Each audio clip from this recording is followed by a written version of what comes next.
morning, colleagues. May we please settle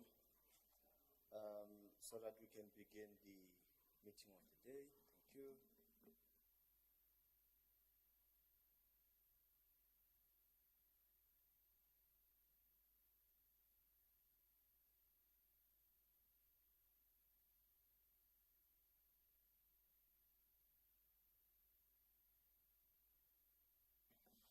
Okay, good morning once more. My name is Godwin Ratikwani. I'm the chairperson of MPEC, for those who have not met.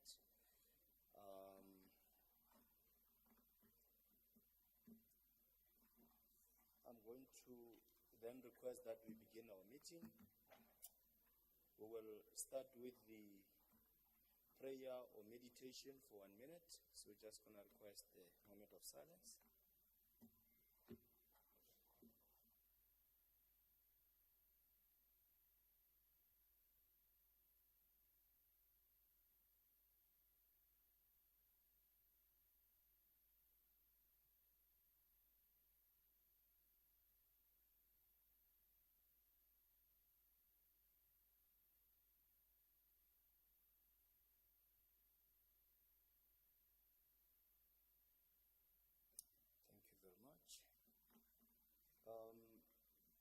Our agenda has been circulated.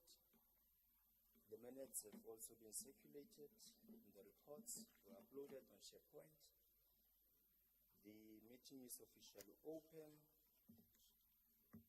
On leave of absence, there was none that we have received so far. Not sure if there is any leave of absence from the ground or the floor that any member wish to bring to the attention of the committee.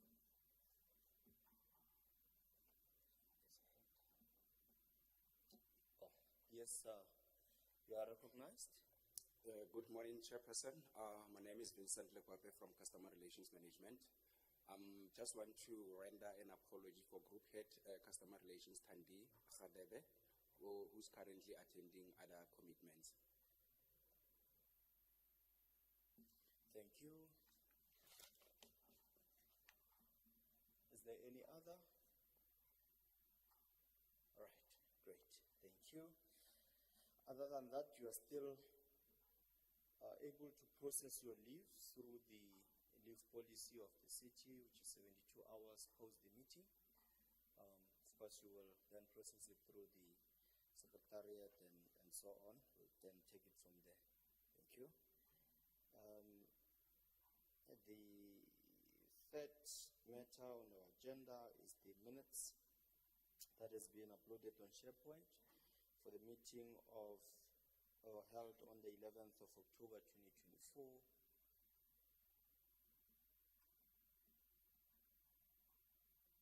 I believe everyone have had access to the minutes. Oh, yeah, we have a hand there. No, thanks, Chairperson. Good morning. Just want to highlight one correction that needs to be made on the minutes, in particular around the attendance. It is noted that Councillor Robin Mabusela was not present, which it is incorrect. Then can it be corrected? Thank you. Thank you. The Secretariat and the Chief Whip's office will take note of that. And then they will have to process it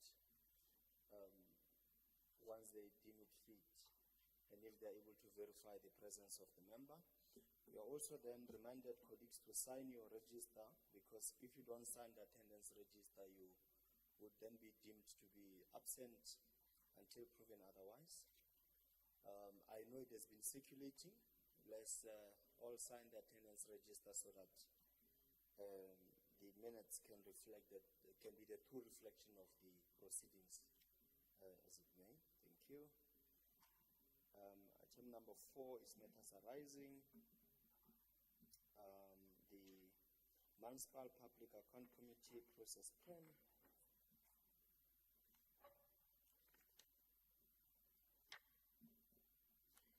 That has also been uploaded on SharePoint. So was your hand up, Councillor? Yes? Thank you, Mr. Chair. Our speaker on this item sits right at the end, so I just want to make sure you see him. He's been overlooked in the past. Thank you, Mr. Chair. Thank you.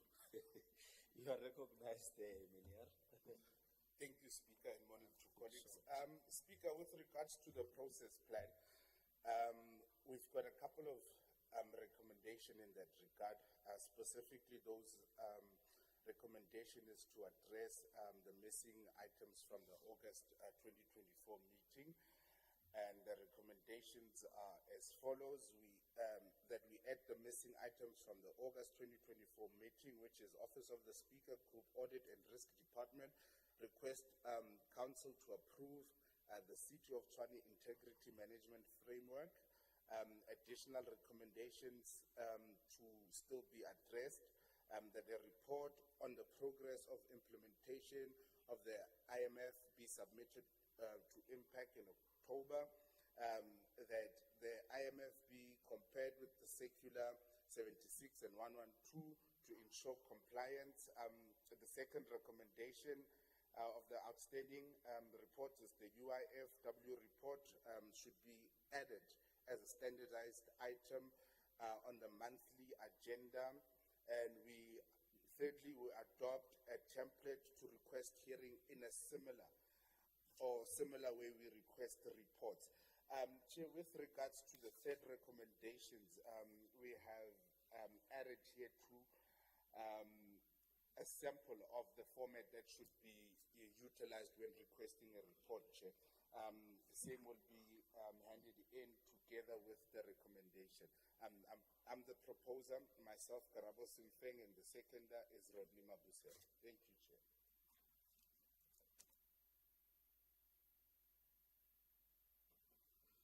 All right. You heard the input from the councillor. Is there anyone who have a different view on the matter? The Chair? Council. Oh, okay, right at the corner. I need a people. The Chair, this is not in relation to the recommendations that we have just mentioned now. Chair, we humbly request that going forward, when amending anything in terms of the process plan, may same be done timely, and the committee members same should be communicated in time, so that we don't find ourselves running around like headless chicken, Chair. Thank you. Yeah, thank you. I think I agree with you in relation to that, because we had our own difficulties with the process plan itself. Just also loading it on the council calendar, just so that everyone is aware of the changes and activities of the committee as it may. I have received the recommendations here in writing, and thank you. Recommendations are that we add the missing item from August 2024 meeting. And then it says the speaker, okay, yeah, Office of the Speaker, Group Audit and Risk Department request Council to approve the City of Tshwane's Integrity Management Framework. Additional recommendation to still be addressed. One, that the report on the progress of the implementation of IMF be submitted to MPEC in October. Two, that the IMF be compared with the Circular 76 and 121 to ensure compliance. Then number two is that UIF report should be added as a standard item on the monthly agenda. Number three is that we adopt a template for requesting hearings in a similar way we request the reports. And then it is proposed by Councillor Karabo, Sefeng, and then seconded by Councillor Rodney Mabusela. signed and dated the 7th of February 2025.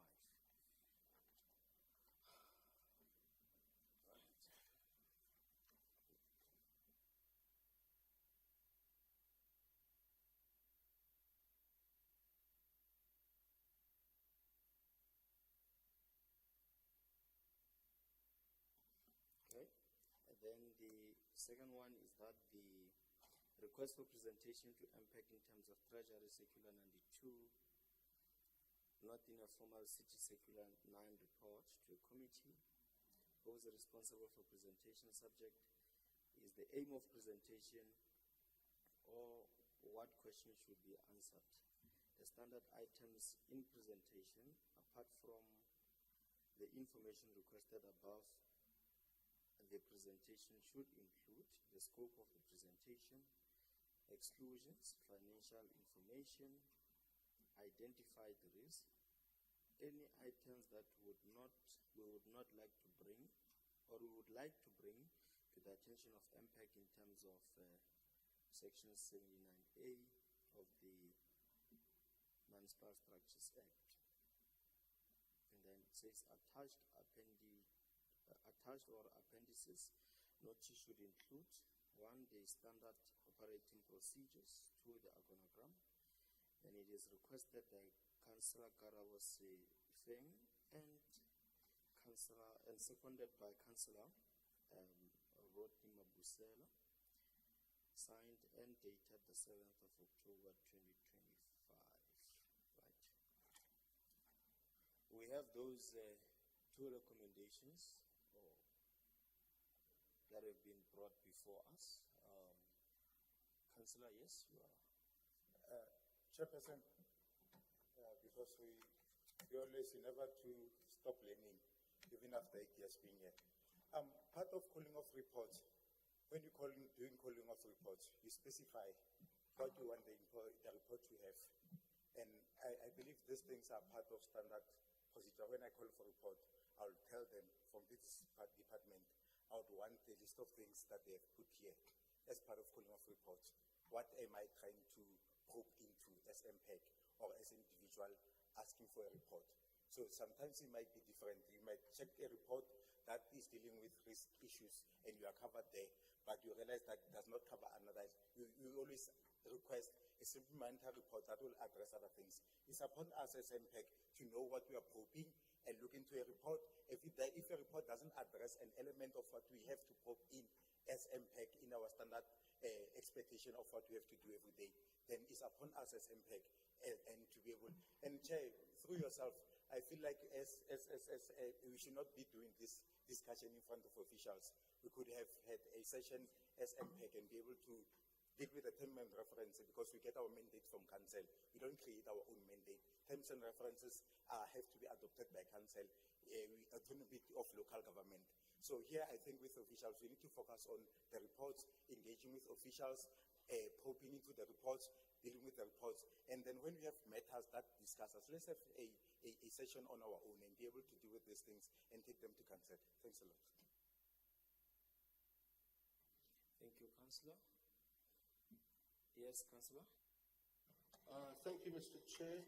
I just want to add that the hearings have recently come into the city when we adopted Treasury Circular 92. The council has approved us adopting Circular 92, which gives us the powerful hearings. We've had hearings. Some of them, like we had two were so-so, one was brilliant. All this request is to try and formalize it and to try and make the hearings more efficient. We wanted to hear about Mohali's water. I was a little bit surprised when we got the water treatment plant. So I wouldn't like to see something like that happening in future presentations. So if we formalize the process, it's going to make it easier. Thank you, Mr. Chair. Well, thank you, Deputy Chief Whip. No, thanks, Chair. We don't necessarily have a challenge with what is supposed to be done and how it's supposed to be done as MPEC. But when you hear our articulation here, our articulation is informed by the fact that not so long ago, these hearings were vehemently opposed from the other side. Now, I want us to be very careful. We don't have a problem with public hearings. That is our dance floor. In fact, we can go there anytime. But I want us to subject this to a committee discussion so that we go back into the records and confirm that, yes, they were vehemently opposed by the other side. And we will gladly approve that we go ahead in this fashion. But I want us first to go into the history of this committee and confirm as a committee. Then we'll come and outline it as committee to say, how do we go forward in relation of how we're going to handle this? I remember at some point we debated until we were blue mixed with yellow until we were purple in our faces when Councillor Avi Rasmus was still the chair of this committee. And members of the committee from the other side were refusing to go on public hearings. So I agree with this, but not for today's meeting. I want to subject it to a committee discussion so that we handle it and then we are all appraised in terms of how is it going to be handled, and then we agree. Then we'll bring it back and agree on this format going forward.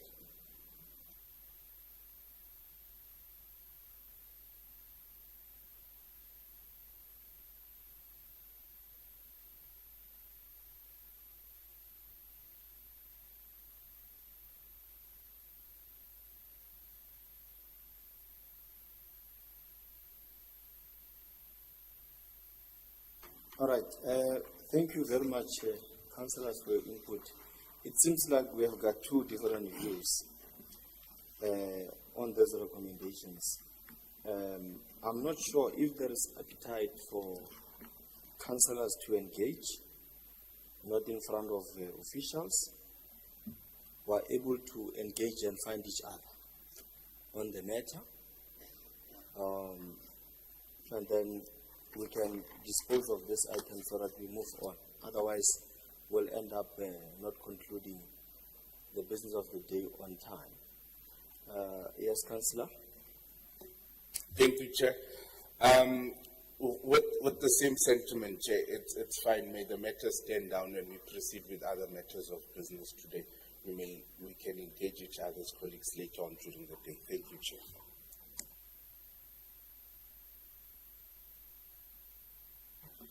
Okay, thank you very much. We shall attend to it later on. Thanks. Okay. All right. So,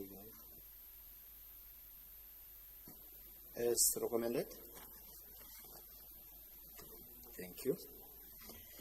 We'll go to part 5, report number 1 from the Group Financial Service Department. Brackets budget deviation, budget office division, and then local government, Municipal Finance Management Act. The report is found on page 25 to 59 and recommendations on page 31. Yes, Councillor.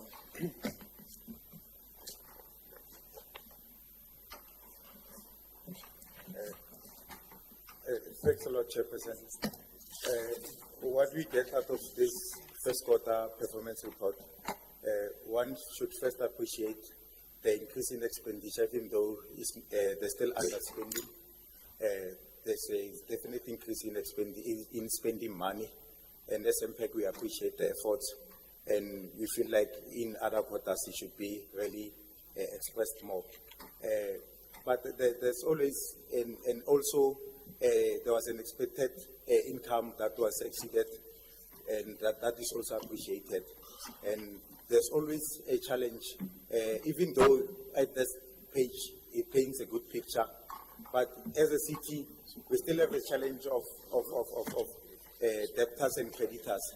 that I feel that the administration, we have to find innovative ways of dealing with for long-term purposes, so that even in the future, we know that the economy is not doing well, but part of local government mandate is to make sure that we focus on local economic development. Our communities are unemployed. So we need to holistically look at factors that affects people from paying their monthly service for monthly services from the city, and look into holistic. I feel like maybe we need to through you. Maybe we need to have a session of collecting ideas, maybe from even ordinary employees of the city or the citywide, and saying that we need strategic way of dealing with this problem, and maybe innovation competition or some sort or something. But we need to really focus on this matter and deal with the finances and be able to get better ideas, go look at other cities, what they do, even internationally, but we need to really critically. It's been a pending issue. It's been a thorn in our flesh for many years, and sometimes we need to go head on and saying that as a city we are focusing on this, and we are going to deal with this debt issue and this greater issue as an element in our finances, because I think that's the only thing that creates a mark on our finances. Thanks a lot. Thank you very much, Councillor Tsepo. There's a hand of Councillor Peter, and then the CFO will intervene and respond to some of the issues, if any. Councillor Peter. Thank you, Chair. I want to continue on where the previous speaker have stopped.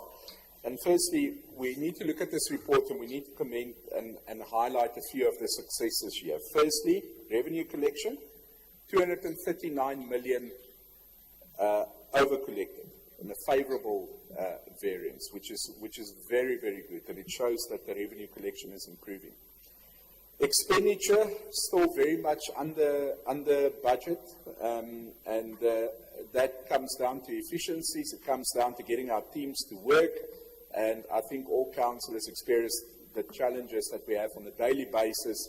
Teams not going out, teams supposed to be on the ground and actually working, and they're not. But that is a management issue that needs to be addressed. The capital expenditure in the first quarter was very low, only 10% of the budget. And we are at risk, Chair, as we are in February already. We almost are, well, we're basically approaching halfway through the third quarter already. And we're going to have to look at that to avoid disaster coming in the last quarter again when it comes to capital spending. And then, of course, cash flow was sitting at 2.3 billion in this area at the end of this period. But Chair, there is also highlights of concerns and problems that need attention that has been highlighted in this report. And the first one is the integration challenges experienced between SAP ECC6 and SAP for and then also the underspending on employee costs of 343 million, bulk purchases under spending of 1.1 billion, and I'm going to come back to that one now, because what the report also tells us is that we didn't collect the invoice, so the invoice wasn't processed. So it's not actually an underspending, but it's a processing issue. And then there's also technical challenges preventing non-cash item processing like depreciation and those aspects. And we know from an audit process plan where we're going, assets is a major issue. We don't want to sit with problems with depreciation. Yes, it's non-cash items, but we need to get this right. We're basically 4 months away, 4.5 months away from our next end of our financial period, and we can't still be sitting with these technical issues. But Chair, what I further want to ask, I've got additional recommendations on this report, if you will allow me to table them now for consideration, please. Allowed. Thank you. So the additional recommendation, first recommendation, this report simply says that the report is noted. The first one is that we remove all recommendations, in other words, that the current recommendation, and we replace it with that the city, recommendation 1, the city urgent address the accrual-based accounting process deficiencies to stop the non-processing of bulk invoices. Chair, it's important that we need to get our accounting system correct. We shouldn't be sitting with these problems. The recommendation 2, that the technical challenges preventing non-cash items processing, like in this, for instance, depreciation, be urgently resolved. Recommendation 3, that critical revenue enhancement vacancies in the electricity and the water departments are urgently filled as part of the underspending of employee-related costs. Chair, we urgently need more electricians and plumbers, and that will actually enhance the revenue and the revenue collection of the city, and we need to prioritize that, those two specifically. And then the 4th recommendation, the integration issues between SAP ECC 6 and SAP HANA systems be prioritized for resolved, and for a resolve, my apology.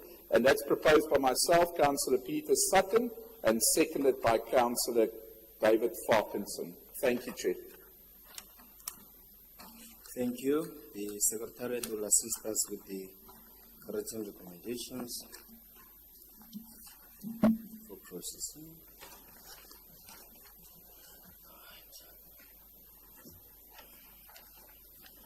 Thank you, colleagues.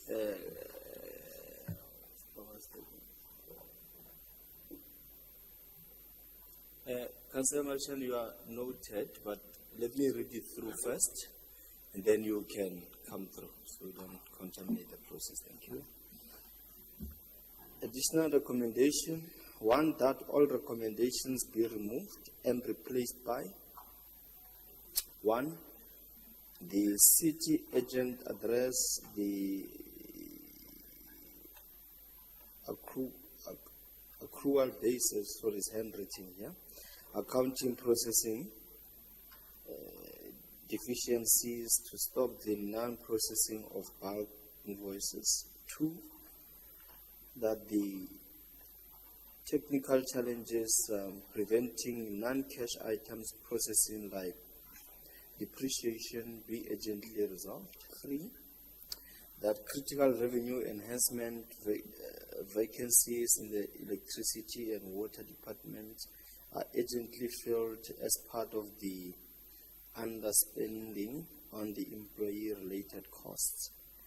4, that the integration issues between SAP ECC 6 and SAP 5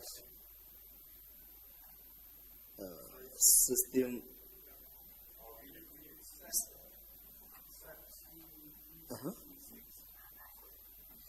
and SAP. Okay, thank you very much. Systems be prioritized for resolve for resolve. Okay, that's fine. Proposed by Councillor Sutton and seconded by Councillor David Ferguson. Oh, is that correct? Okay, thank you. All right, it has been read on record. There was a hand of Councillor Marishan, and then we'll attend to it. Yes, Councillor Marishan? I'm listening very carefully, but I've got some serious challenges because now it would seem that as MPEG we're now interfering or will be interjecting or preempting the work of the executive. Because all those issues that are listed there are the responsibilities of the executive. And I don't want us to be trampling on the work of executive or even other committees, because we'll be going outside our scope as MPEC. And tomorrow, we're going to fail when it's our time to do oversight on our part, because we'll find ourselves being caught wanting, having to do oversight on issues that we make certain recommendations and they are now being implemented, and then we'll be held responsible when we want to do oversight on those very same issues. Someone somewhere in the executive or in the administration will tell us that as MPEC, you are the ones who made this recommendation. We are now implementing, and you are questioning the very same processes. So I vehemently oppose or disagree with the recommendations made by the member of the committee, Councillor Sutton. Councillor Tsipo.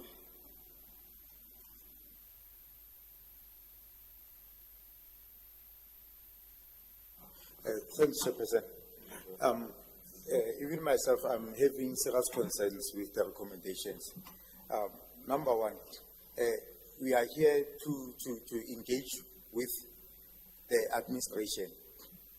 And I feel like this meeting is becoming like council meeting, where we just read speaking notes that we don't even understand. And then as approved, yes. And we are losing the importance of MPEC, of getting, instead of making those recommendations, they should put question marks at the end and ask questions. OCM, why are we having this challenge? Because we'll make impossible recommendation. And once they become recommendation that goes to council, they become laws. And that loss maybe is because of strategic approach of resolving problems within the city. The city decides to start at A, go to B, and go to C. And whether you are forcing them to start at C, go to A, go to... Maybe we are just debating on processes on where to start. We have a big elephant of issues, but we need to do it one bite at a time to resolve it. But by putting pressure on the executive to resolve these challenges, sometimes it's not, we are not being fair to ourselves as a city. We know the challenges that we have since COVID time, financial challenges in the city, even nationally, we are having challenges. But to just say, executive, we want you to hire people tomorrow, and we know there are processes and what, but the next thing, we'll be calling the city manager to say, we have resolved that you hire, why haven't you hired? And now there'll be processes and all that. I don't think this is working well. I feel like let's probe, ask questions, get answers, and we'll recommend as an outcome of those answers, having an understanding. We like, in our nation, we act like Sangomas now. We preempt as if we know everything that is happening. Let's probe the executive, the administrative arm of local government and find out what is happening so that when you make this recommendation, it's an outcome of in discussion and understanding of what's happening. Thanks a lot. Okay, thank you very much. Your concerns are noted. You'll get your bite, and then we'll allow the CFO to also answer some of the issues. Then we'll try and see if we can reconcile those differences. You can come through, Councillor. Thank you, Chair. Chair, I've listened to my two colleagues on the other side of the room, and let me just give some insight into the thinking behind these recommendations, because there's no sinister motive here. Firstly, it remains the prerogative of the city manager, and if there's a better plan on the table, I can only see critical vacancies in electricity and water must be filled because it will enhance revenue. If there's a better plan, they must implement a better plan. But I haven't seen, and I haven't come across that, so it remains their prerogative. The second important aspect, we're an oversight committee, we're a standing committee, and the Auditor General and Parliament has criticised oversight committees for not playing their role and their function. Now we get a report where we can clearly see there are some problems. The report highlights it to us. It's not my opinion, it's in the report. There's underspending on salaries. There are integration issues on the accounting systems. The accounting system's not working. There's a problem with the accrual-based accounting system here because there's a 1.1 billion bulk purchase that hasn't been processed. Now that's a deficient accounting system, and that raises questions, and we should all be concerned that if that deficiency can take place, what other deficiencies can take place? We're also being monitored by the Auditor General, and I don't see any harm. This report, we make recommendations as an oversight committee. It goes to Council. Council then again needs to vote on this in Council, but it remains the prerogative of the administration how they want to resolve this. Like I say, if there's a better plan, I'm certainly not giving an instruction to the city manager. The city manager needs to make that decision. But the point is, we can't just look at this report and just say, we take note of this report. I think think we have a responsibility. And Chair, I believe, and I want to put this to you, I respect my two colleagues across the room. I understand where their concerns, but I would ask you, Chair, to put that to the vote. And if it gets voted off, I'm happy with that. It's the process. Thank you. Right. Before the CFO can come through, I just want to check with you, Councillor Sutton. Is there any way that you can, or do you feel like it's not necessary for you to ask for answers from the accounting officer or any other, relevant personnel so that they can answer some of your concerns? Because the issue here is that we're just not here to vote on matters per se, and that's not a direction that we would like to drive this committee on, where we just exercise numbers. I mean, if you are prepared, here are the people we can ask. Accounting officer is here, CM. We also have the CFO here that can answer some of your questions. And then we can then take it from there. But also we do this looking into the element of time so that we are not, delaying the process unnecessarily so. So I don't know if CFO, you want to have a bite on this matter. You are recognized. Thank you. Thank you, Chair. Greetings to yourself, greetings to members of MPEC, City Manager, and my colleagues. Indeed, I think we're presenting a decent set of results, Chair. It does give an indication of our commitment in terms of getting the city's revenue machinery up and running. Of course, there are many concerns which we've taken note of, and I can assure members of MPEC that we do have systems and plans in place in aid of trying to address some of those deficiencies.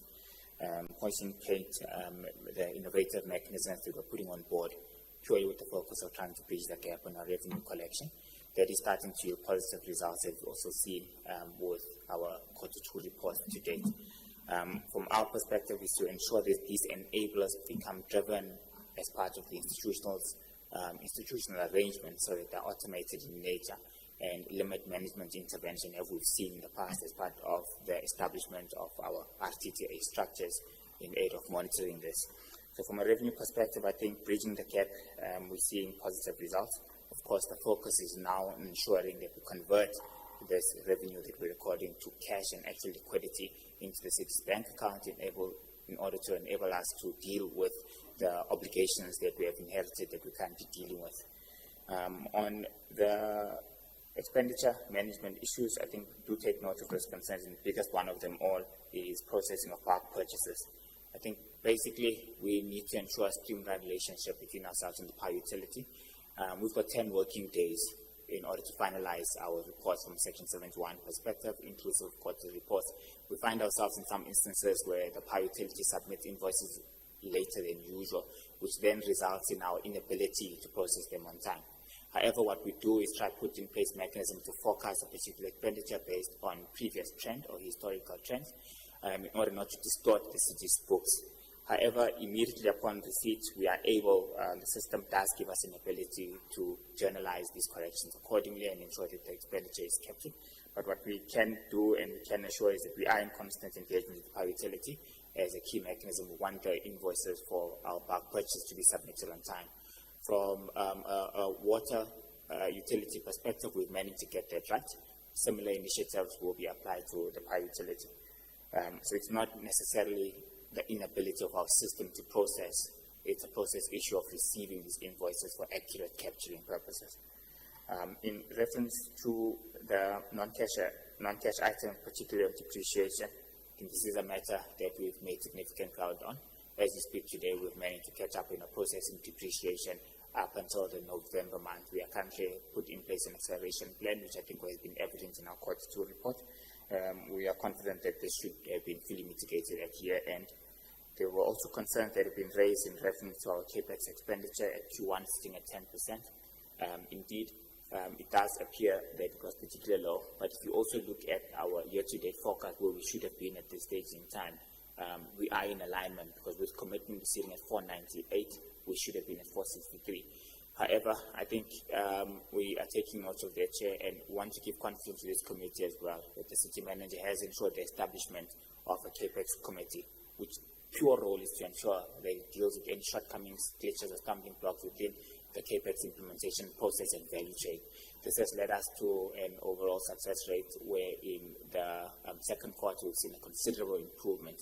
We're just below the 40% mark in terms of expenditure. So I think with the sitting of the CAPEX committee chaired by myself and the Chief Operating Officer, we are confident that we're able to deal with the stumbling blocks that are there. And in the instance where there are shortcomings that necessitate transfers or reassignments of funds from slow-moving to fast-moving projects, that's also a mechanism that is put in place. In the previous financial year, we were able to reach 98% in terms of our expenditure. We're also confident with the trends that we're currently seeing that we should be in a position to realize similar expenditure. If not, we are aiming for 100%, of course, but we're not significantly concerned that there should be an underperformance. There were also issues that have been raised in terms of the integration of the old ECC system to S4HANA. I think we're fully aware that some of the issues that coincide with the full implementation of this are budgetary related. Our inability to ensure the implementation of the revenue and the payroll element are purely based on our MTREF allocation to the entire project. As a result of that, we have commenced with the revenue cycle. We're anticipating that by 2026 we should have this component fully integrated. But for now, we do have a sufficient workaround that does enable us to integrate transactions on time. We can also confirm the accuracy of the integration that we currently have on board from ECC 6 to S4HANA.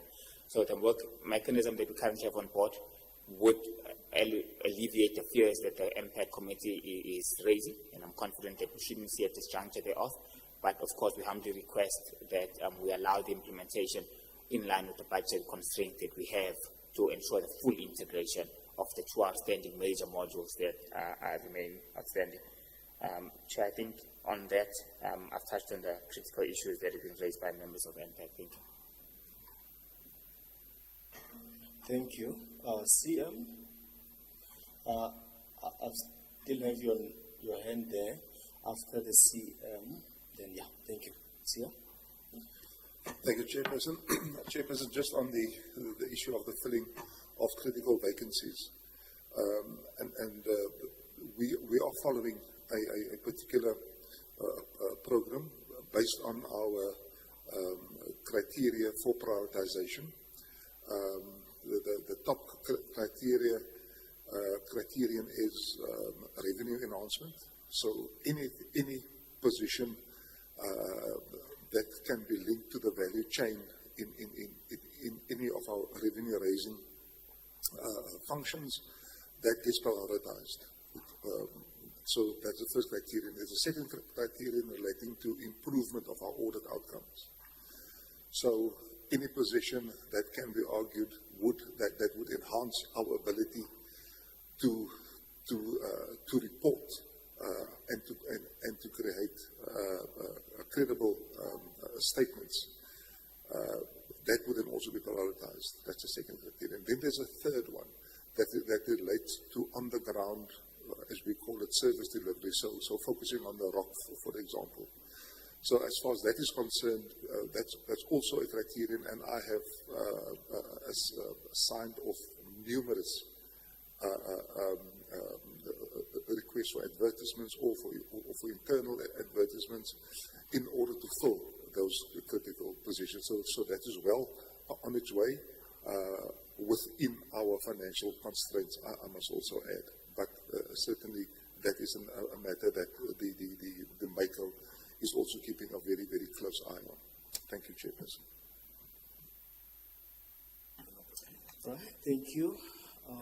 Thanks a lot, Chair. Chairperson, if there's one thing that I don't like in MPAC is arrogance of numbers. I don't like the arrogance of numbers because we'll have to close this meeting and go and fix the formula and come back and continue this meeting. Because we are not equals to the DA and we have accepted the status quo. So if you want to play arrogance of numbers, let's close this meeting, go home, come back, fix the formula that we have been talking about, and come back and vote.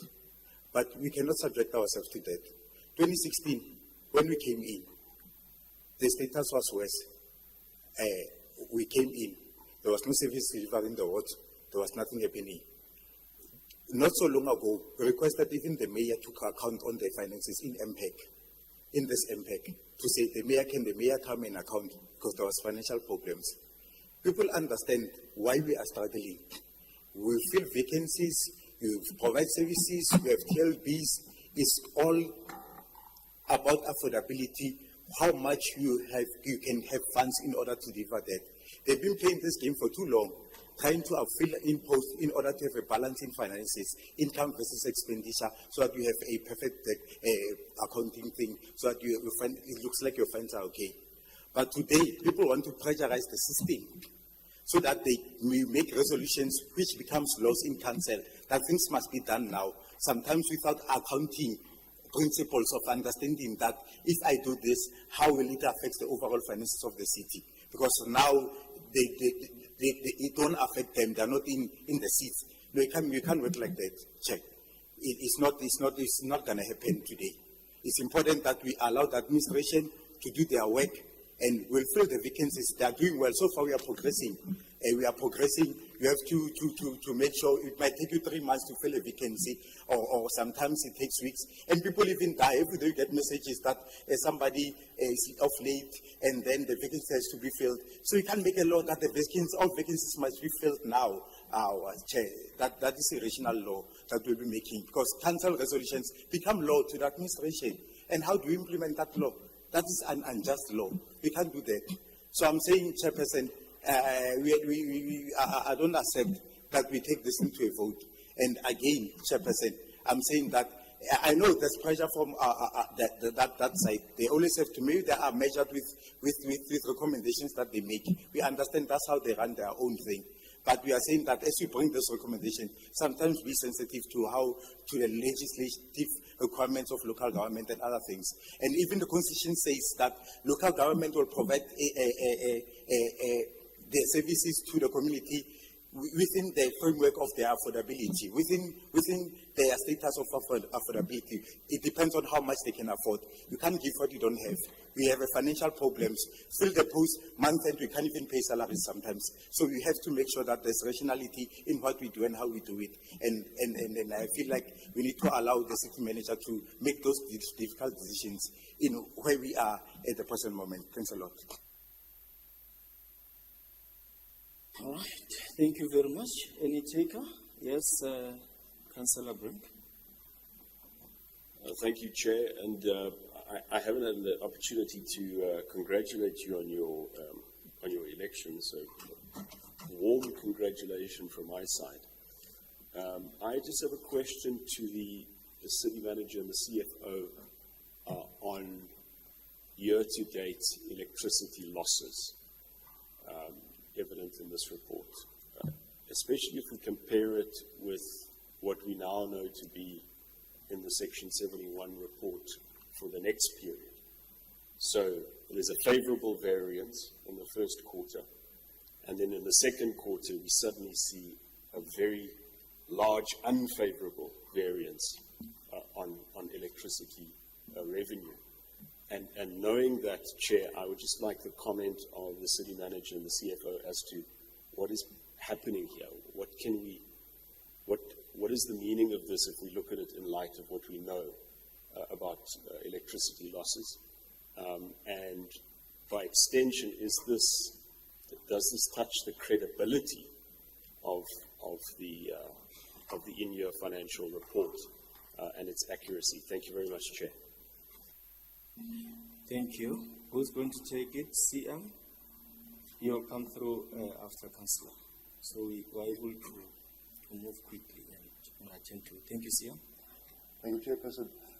Chairperson, just for the record, it is the first quarter report that's currently before this committee, and any opinions that may be brought forward now must please be seen in that context, so that it is not held against us in a next meeting. So with that, if I can just then hand to the CFO so that he can at least explain the over collection of on the electricity, and then express an opinion on the next quarter, which is the one that's not before you. So it's just within that context. Thank you. With your indulgence, if I can request. Great. Chair, thank you. Maybe just to make some additions. I think we're currently aware that the current electricity distribution value chain of the city is currently undertaking a complete overhaul. The major challenges that we're facing are electricity distribution losses that are emanating from illegal connections as a first major point of disjuncture. I think, Chair, we're also fully aware that the current IBT structure of tariff distribution also has a significant impact from a seasonal perspective when we are purchasing electricity from the power utility. The power utility engages on a seasonal-based structure where tariffs increase or decrease based on the season that we have. As we are aware that in the first quarter of the financial year, the city is currently on a season of high. We are currently completing the winter seasons. We still have an element of a significant collection from that perspective.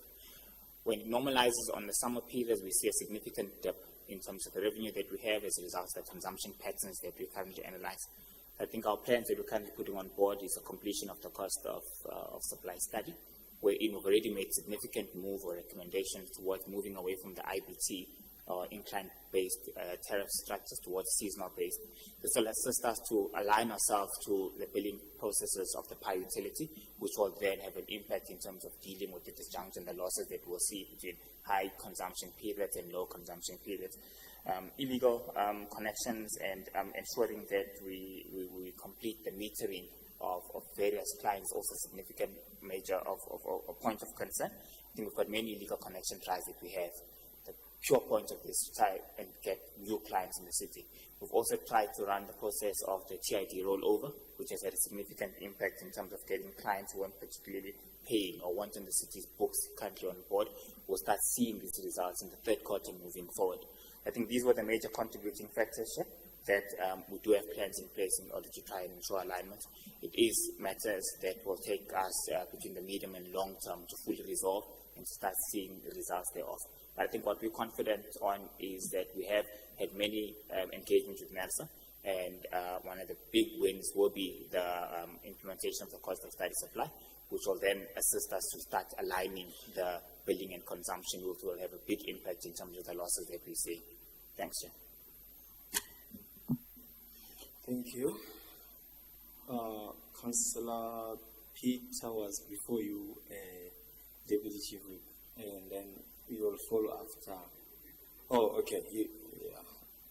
You Deputy Chief Whip, he says that you can have your bite. No, not in fact, I want to give him an opportunity to reflect on the bite that he has by requesting a 10 minutes caucus. 10 minutes caucus granted. Thank you.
Greetings once more.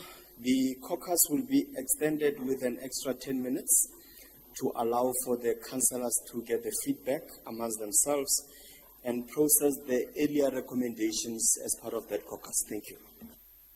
So we'll be back at 10:35. Thank you.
Thank you very much, colleagues. Let's settle down.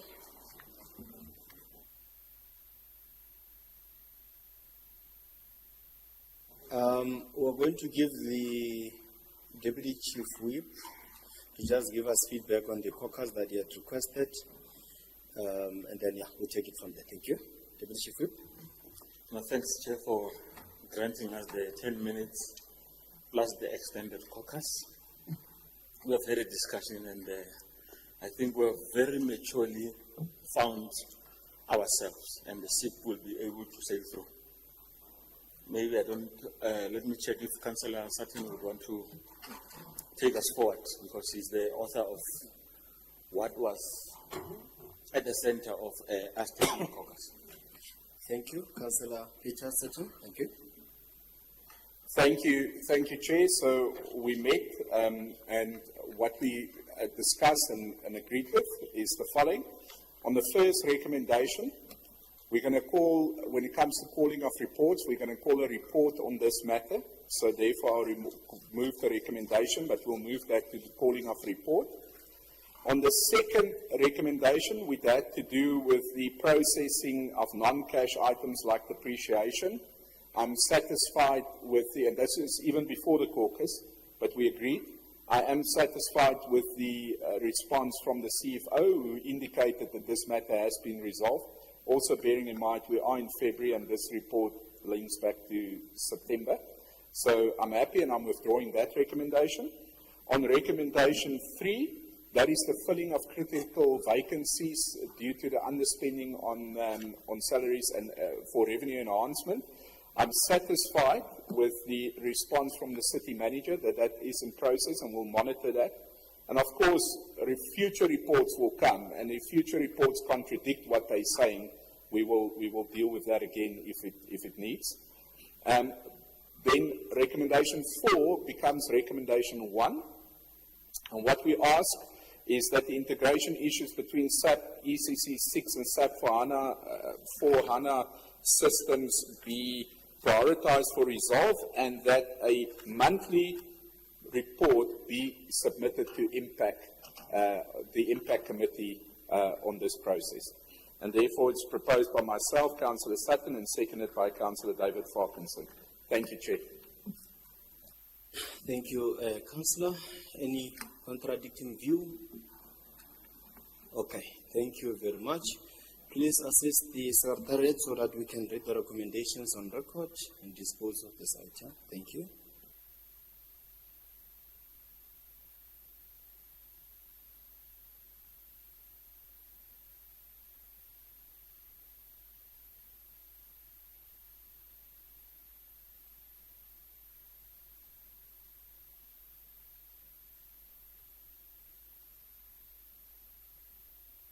Thank you very much.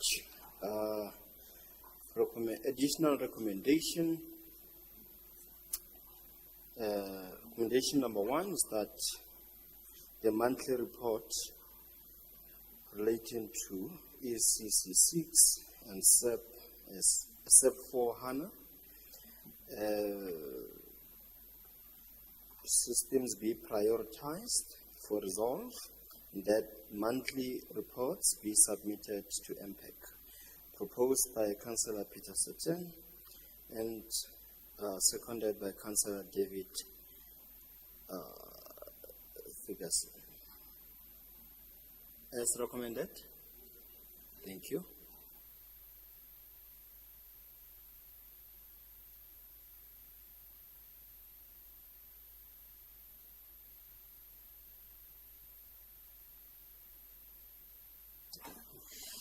All right, thank you. We will then move to report number 2 under part 5, which is from the Group Financial Services Department. Progress report on the implementation of MFMA Circular number 113 regarding the Web-Enabled Audit Action Plan. It's found on page 60 to 73. And the recommendations are on page 73. As recommended? Oh, there's 2 hands. Yes, Councillor? No, thanks, Chairperson, for the opportunity. We just want to ask two questions, if not three, particularly in relation to the audit action plan. We understand the intention and the purpose, but the first question is that we want to ask to the CM that is the audit action plan implemented, especially on that we are having repeating findings from AG. And the second question is that the Municipal Continuous Audit Monitoring, MCAM meetings, which are held monthly and are be attended by Section 56 managers to monitor the progress in terms of implementing the audit action plans. Is this effective? And if yes, then why are we keep on receiving repeating findings from the Auditor General? And then in terms of recurring AGs.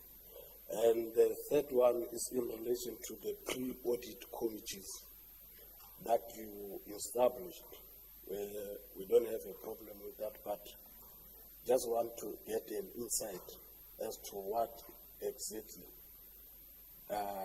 going to prepare us so that recurring findings can be minimized. Thank you, Chair.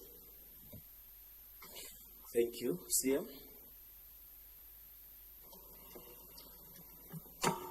Chairperson, I would also, after my responses, ask the CFO to supplement. Firstly, the MCAM process, MCAM is being implemented on a yearly basis. It also goes hand in hand with internal audit that would audit the outcomes of the managerial actions that have been set out in that plan. The success, or the partial success, I must say, of that MCAM process is, as you have seen, the reduction by 7 of the material findings that the AG has made. So where we started out with 13 in the previous year, it came down to 6, and it is correct that some of those then also included repeat findings.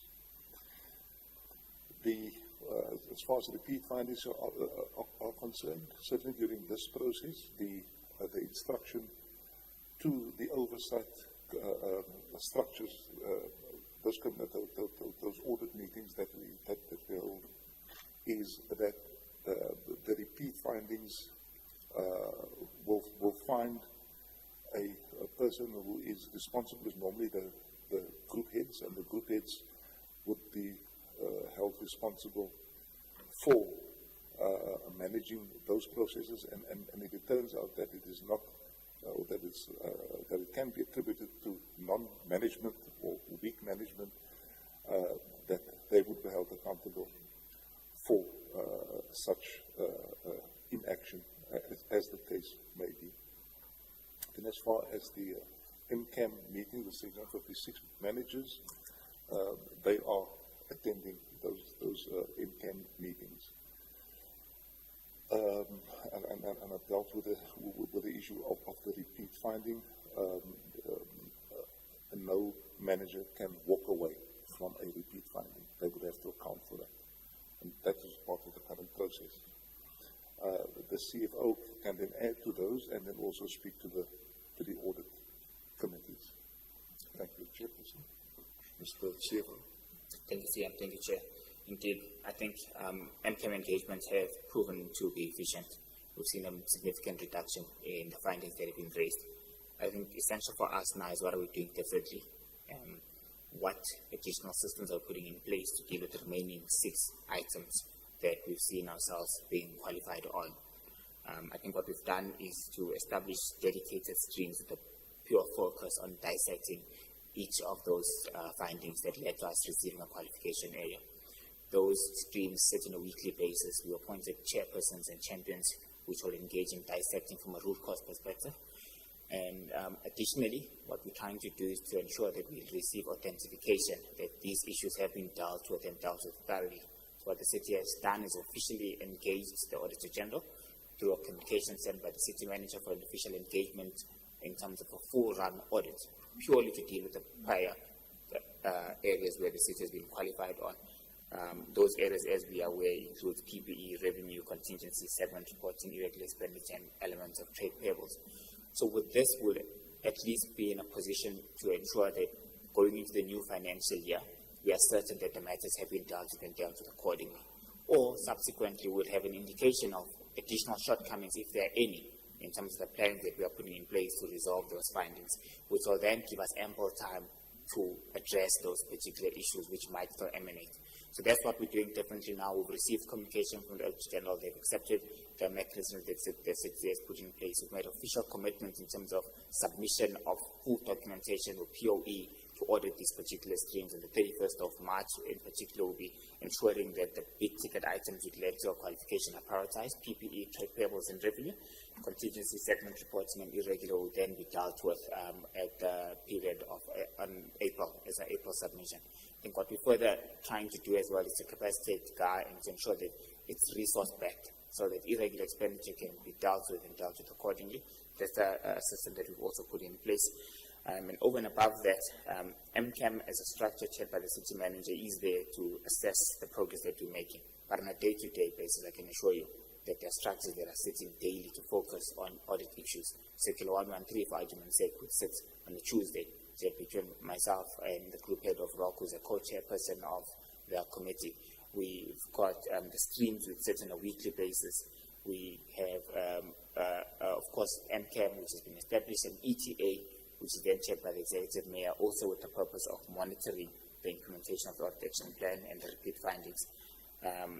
The plan that we're putting on board now, we are confident that going into the new year, by the end of April, we should have an indication whether the prior issues have been dealt with, or we should have an indication of the shortcomings that still exist, which will then give us sufficient time to address before we submit the financial statements at the end of August in the new financial year. Thanks, Chair. All right. Thank you very much, CFO. Yes, No, thanks, Chair. If there are no further questions, we would like to submit a recommendation that will reinforce the work that the CFO and the city manager are currently doing in relation to implementation of this action audit plan. Can I go ahead? Sure. Yes, please. Yes, the recommendation is read as follows: that the city manager must take or should take actions to improve the effectiveness of the audit action plan implementation, proposed by Councillor Rubino Musela and seconded by Councillor Karawasinfit.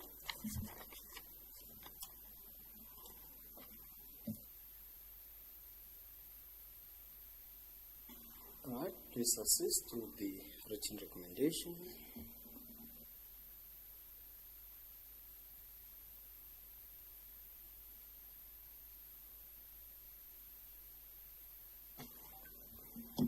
All right, thank you very much. The additional recommendation is that the city manager take action to improve the effectiveness of the audit action plan implementation. It is proposed by Councillor Rudima Busela and seconded by Councillor Karabo Semenya. Same thing. Yeah, your handwriting is very interesting. Right, and signed and dated the 7th of February 2025. As recommended. Thank you. Please keep it for record. The next report is from the Office of the City Manager, the department, and is the status report on the resolution of the issued material irregularity findings for the month or ending the 31st of October 2024. The report is found on page 74 to 79, and recommendations are on page 79. Any hands? As recommended? Oh, there is two hands. We'll start the side on the right, and then we'll come to you, Councillor Brink, then Councillor, Councillor Tsepo. Yes, even within the financial challenges that we have, my greatest concern in Tshwane, because for Tshwane is home to some of us. Even our birth certificate says Kalafo, because it's not just a place of staying, it's a home. We grew up here. We want it to be one of the best cities in the world. I'm concerned in the material regularities. They highlighted vandalism of infrastructure. It might be one area, the next time we touch general, we do a sample, select another area. So fixing that one area, CM, might not be a solution to all. I think we'll need a holistic way of saying, even within the financial challenges, how do we protect or leverage what we have as a city? And going forward, add to that. Because at the end of the day, there's a challenge that while we are trying to build new roads, there's a road that is being destroyed somewhere. And that's the challenge that we have. We have new infrastructure, losing another infrastructure. So instead of growing as a city, we are replacing actually. We spend so much money replacing things all the time. So I think we need to look into this thing of how do we come up with programs. It might not be actually only using metro, but also engaging with communities, resourcing communities in taking care of infrastructure, partnerships and all those things. We need to think outside the box on programs that cities can reactivate in making sure, or we had those vests, warden vests, that we had 4,000 in there that were not used. How do we reactivate such, maybe EPWP for protection services, pay them 2,000, and they assist in making sure that they take care of cities' infrastructure. But this is one elephant in the room that is really costing the city a lot, and our ratios are becoming lower because of such things, and we need to look into it. Thanks a lot. Thank you very much, Councillor Tsepo. Maybe because there's a number of hands, if the House permits, then we take the hands so that maybe the CM is able to respond in the interest of time, collectively, to all questions. Councillor Brink. Thanks, Chair. I think we can, as a general statement, congratulate the city administration with its progress in responding to material irregularities.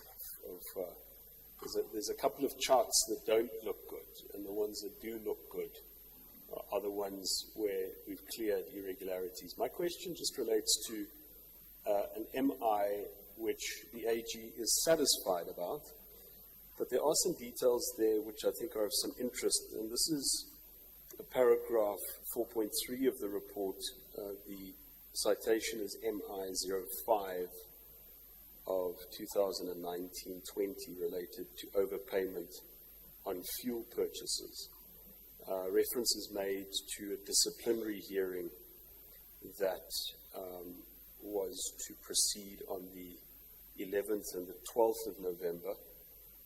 And because it's there, I just want to ask, at what stage is this disciplinary hearing? And then under the same MI, reference is made to an anticipated court date. What is the nature of this court date? Is it recovery, or what court date? And then it says, you've found an enrollment date for the second quarter of 2028. I hope I'm still alive then. Yeah, I mean, just reflect on the nature of that court case and you know, 2028. Thank you, Chair. Thank you, Councillor Drink. You can go ahead, Councillor. No, thanks, Chairperson. Just a quick one on I number the 01. The inadequate system of internal controls to safeguard asset. Just a quick question, here in relation to this, because I heard even the Auditor General, when he was doing a presentation last in our ordinary council, he emphasized on it. So the question is that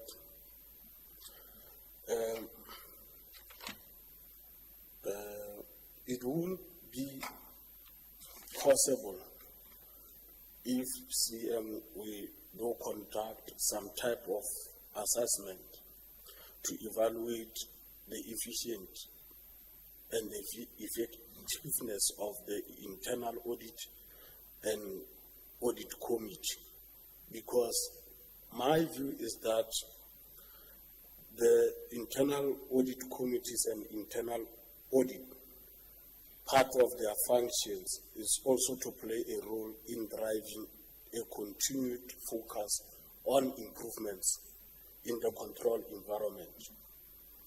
They should not only be worried about obtaining a favorable audit outcome, but also should be concerned about strengthening our internal control.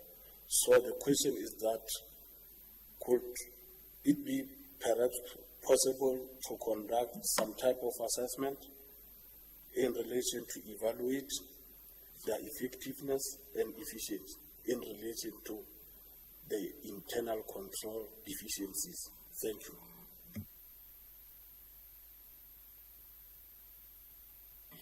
Thank you. Another hand before we take the hand of the CM.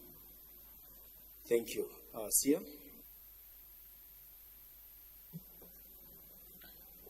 Thank you, Chairperson.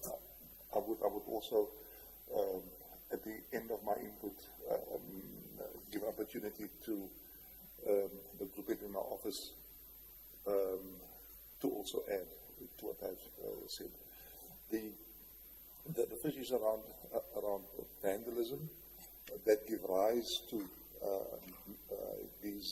some of these irregularities is a massive problem that we have in the city, and we are now, besides the more formal upgrading of security systems, including electronics, we are also turning to the communities, and we have raised this matter also in our mayoral committee meetings, that there needs to be a much greater participation of communities surrounding our big infrastructure, but we are also experiencing significant vandalism also of smaller infrastructure, like our water valves that get vandalized for the copper rings in them. So it is a widespread problem, Chair. And then with regards to 4.3, the progress in the hearing of the disciplinary, I'm going to ask the group in the office just to report on that. As far as the court date is concerned, that's a civil matter, it's for recovery, and that is where the court or the closest court dates currently are. So we do not get court dates for civil recovery prior to 2028. So there's about a 3-year, at that stage, it was a 4 year because this reflects now on 2024. There was a 3 to 4 year delay in getting a court date. And that's quite significant, and I do think it impaired our ability to recover money, but that is unfortunately how the process is. Then, lastly, as far as an assessment is concerned, I think during our APC meetings, there is certainly there is a big emphasis being placed on how the internal audit or the role of the internal audit in identifying control deficiencies, and then the response by the management, and then the role of internal audit to then again audit those responses, so that it is not merely just an identification of control deficiencies, but also, so what have you done? So what about that? That is now also being focused on by the APC. So just in terms of the chair of the DC hearing, Paledi, if you can just add, please. Thank you. Thank you very much, Siam. Good morning, Chairperson and members and colleagues. The disciplinary on the overpayment for fuel purchases took place on the 27th of November 2024, and according to the confirmation that we got from the Group Human Capital Department, they are waiting for the outcome from the appointed chairperson of the disciplinary hearing. Thank you very much.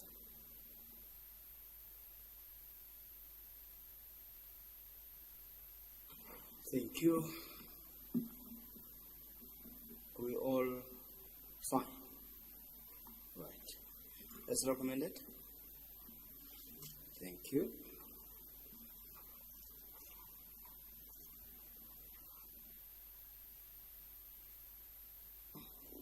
Thank you. Report number 4 under part 5 from Roads and Transport Department.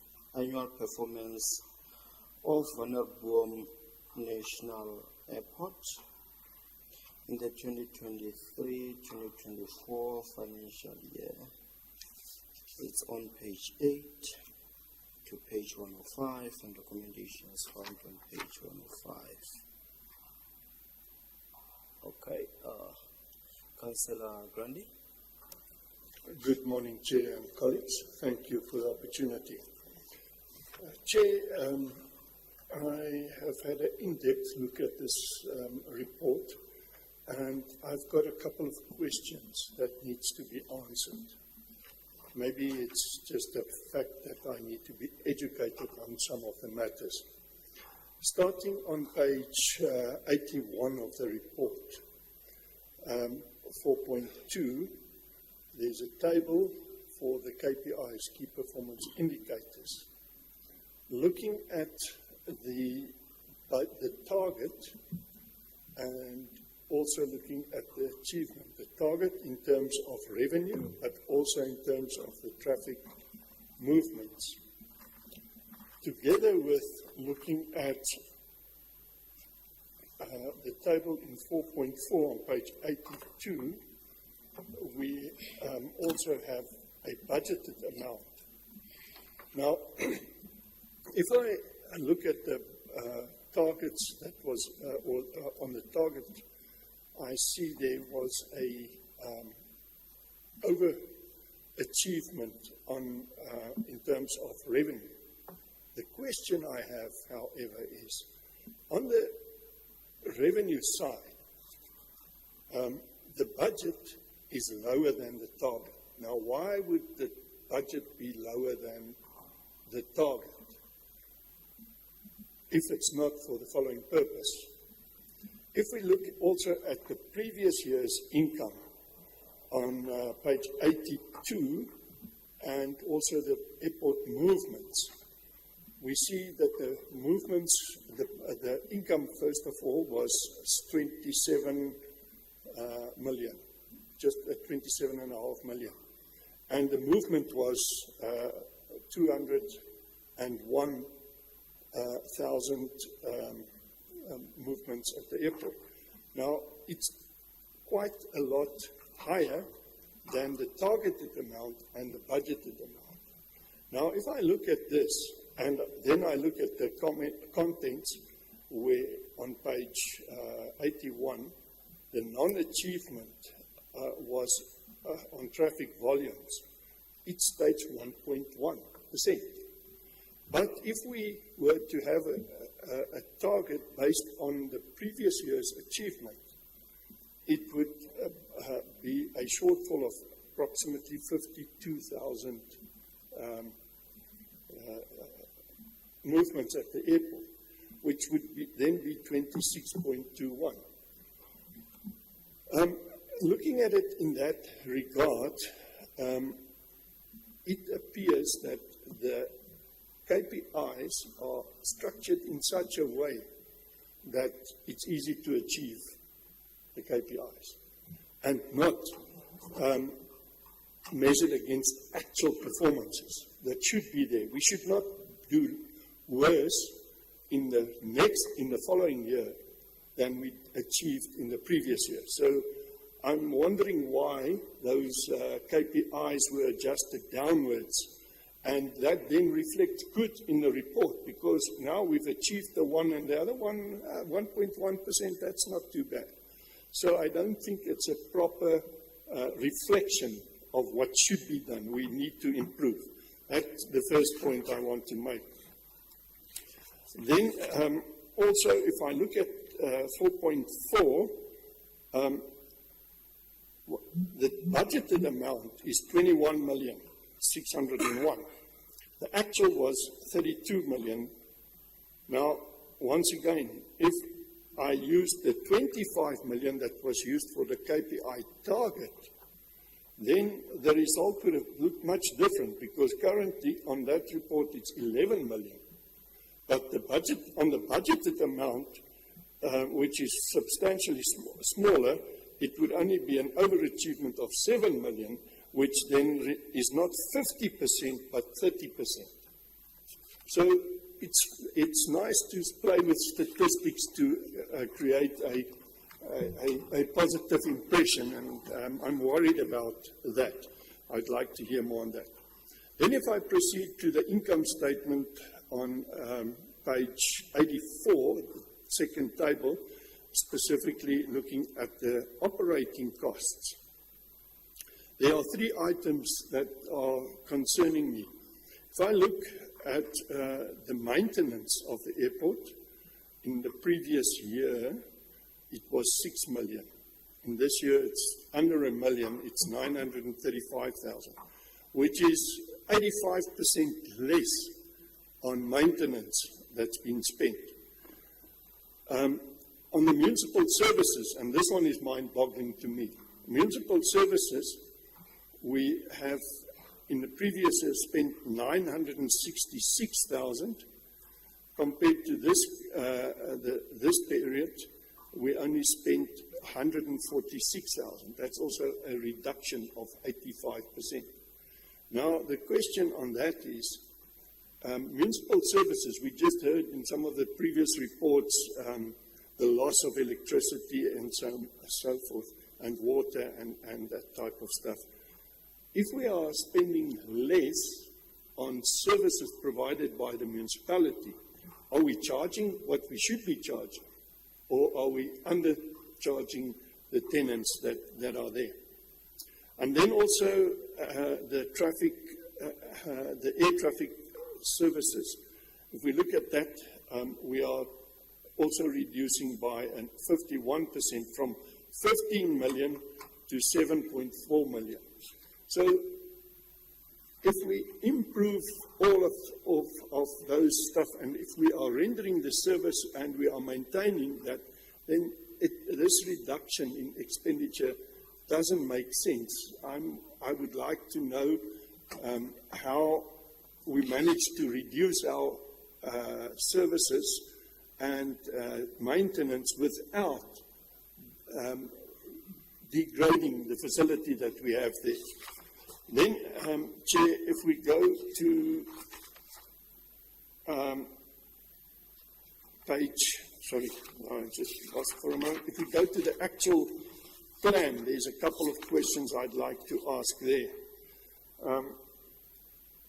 The first question I have is on page 86. In the table there, it says sourcing of 273 million needed for refurbishment of the rented properties. And then I would like to ask, in this business plan, we are looking to maybe outsource and rent out those properties. Is this capex that we would have to be spent before we can rent those properties? It's 273 million. And if so, where is it going to be? Where will it come from? Because on the achievement status, and this is work in progress, there's also quite a lot that needs to be done and that is in progress being done. So I would just like to know what that is. And then in the objective column, we say legalize landlord-tenant relationship. So the question there is, do we have illegal occupants in the facility there? And then the achievement status question that I have there is we've got four categories of leases. And the first one is in terms of developmental leases, and the next one is non-developmental leases, and obviously the others is airport retail lease and the AT&S agreement. But on the first two, I would like to know what's the difference and what is development airport real estate lease and what is non-development real estate lease. That doesn't make sense to me. And then we're looking at page 87, the alignment of the tariffs to the services provided. Does this include utilities and of electricity and water being charged to the leaser, the people the buildings are being leased to? So, and then in the completed column, we say that we are giving a discount of 50% in this year, and in subsequent years it will be reduced to 25 and 10%. I would just like some clarity on that. Then on page 88, we say cost reduction of the air traffic and navigation contract services. So if we do have that reduction, it would be nice, but I would just like to know, are we then maintaining the same service standards that we should be in terms of controlling these flights? Then on page 89, we say reduce the cost of aviation and security provision by 47%. Is this also not reducing our level of security at the facility? There are out there in the public, there's some allegations that there's quite serious possible criminal activities taking place there, and without proper security, and it goes as far as to say there's human trafficking, there's drug smuggling, and so forth. So I'm asking, what is the standard in that regard? And then on point 5, it says introduce new water and electricity meters, and to withdraw the service provider impact meter services and do it in-house. Now, I would just like to know, is this in progress? Has it been done? And how far are we with the process? And this touches on cutting down on the airport water and electricity bill And that goes back to the point I mentioned earlier on the income statement in that regard. Then on page 90, we talk about 30 million to be implemented, and the proposal was for Finance Department to ring fence the water and electricity revenues. Did this fall under the maintenance in the 2023-24 year and this financial year, or is it the 30 million still required to implement that stuff? Chair, going now to the comments part.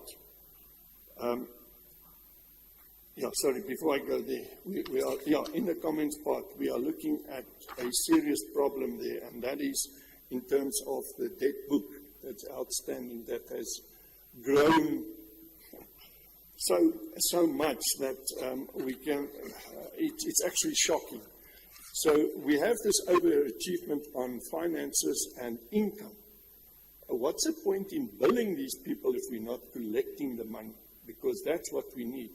And that goes down to the 69 cents that the city is still sponsoring the airport to be run. So almost 70% of everything spent at the airport costs the city money, 70 cents out of every R1. So that's a serious problem. And what I would like to know is on the table with the electricity, the debtors, I can see, I just want to establish if the utilities that are being utilized by the leases, are they being charged to these guys? Or are they just paying rent for the building and the city carries the electricity and the water and the normal services, municipal services? Is that why maybe there's a reduction of 85% on the actual spend? So those are the type of things that are worrying me in terms of this. And we did in the past have a view that possibly we should find other means to manage the airport, and therefore I would like to make an additional recommendation that the future presentations on the Vonnerbloem Airport include a business case for the profitable operation of the airport. Is submitted or proposed by myself and seconded by Alderman Brink. Thank you, Chair. Thank you. I think we'll engage, and then I'll read the recommendations on record after engagements, if that's permissible.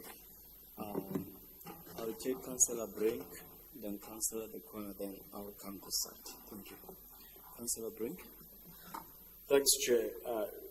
One can certainly say that aside from the growth of the debtors book, the past year has seemingly placed the airport in a better condition. Drastic reduction of expenditure, slight improvement in revenue, but that debtors book does remain. So if you want to do something with the airport, it is in a better condition, it would seem, on paper. But it's still concerning that your target, the revenue target, is 27 million, but the annual expenditure is 33 million. So you are aiming to collect less than your operational costs. It doesn't really make sense. Alderman Tienerson has mentioned concerns around the reduction in maintenance, which I also want to emphasize. Ultimately, aside from the issues that were raised by Alderman Tienerson, I would just like to know whether on this current plan, you can tell us the airport needs a capital injection. Does the airport need a capital injection in order to be in a position where it sustainably delivers a service, covers its expenses, perhaps even, even generates a profit? Does it need a capital amount, and what is that capital amount? Because it's really important to plan for the future. This has been a loss-making entity year on year on year, I think since 2011 or 2012. And we're closer to making it break even, but is it sustainable? Is something going to break down that's going to cost us a big capital amount? How are we going to fix that fuel bay that is meant to generate income? So that is the essence of the question. Thank you very much, Chair.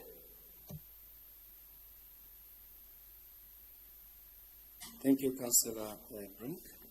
Councillor Karabo. Thank you, Chair.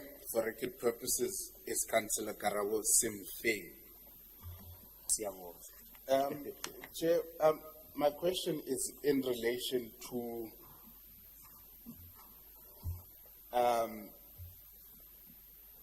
non-achievement, and specifically in terms of the traffic volumes. It's indicated that the airport was below target by 1.11%, and this was attributed to seasonal changes, considerable bad weather conditions, and the fact that the airport was unmanned between February and March 2024 due to the intermittent power failure of the air traffic control aeronautic equipment. So as such, aircraft and passengers using the airport during that period were not counted. I'd like to get indication what measures are currently being put in place so that we don't find our situation where we find a huge number of airport volume. It's not counted. Specifically, I think it was minus 1,671. What measures are we putting in place so that we don't find ourselves in such a situation?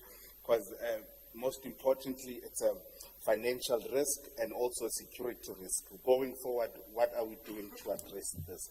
And can we put a figure to this 1.11%? Thank you, Chair. Thank you, Councillor Karabo. Councillor Tseko. Thanks a lot, Chairperson. Fortunately, as MPEC, we did a lot of work in Vulnerable Airport. We went there, saw the challenges and everything. And one has to acknowledge the great improvement. City had a huge loss for many years at Vulnerable, and reaching 0.69% of the overall cost per rent is quite significant. From 2 rent something to 0.69 is quite impressive. And I'm interested in knowing that have we reached the ceiling, or is there the progress? Can we be guaranteed that probably next financial year we might reach 0.5 and we would actually go to 0? Then it means that something's working there. Whatever is being implemented is working there. But I'm just hoping that we haven't reached the ceiling of the things that could be done to make sure that the city collects revenue from the investment rather than cost. But so far, we are aware of many challenges within Vulnerable of leases and all those things that could generate more revenue. And I'm just interested on this one. Is this amount work in progress, or have we reached ceiling, or we should just give it more time? Hopefully we'll get to 0. Thanks a lot. Thank you. I think we have the General Manager of the airport here, Mr. Ndisheni. I think he will be the one who will respond, and any other personnel from the officials who want to add will jump in just after it. Thank you. The floor is yours. Thank you, Chairperson.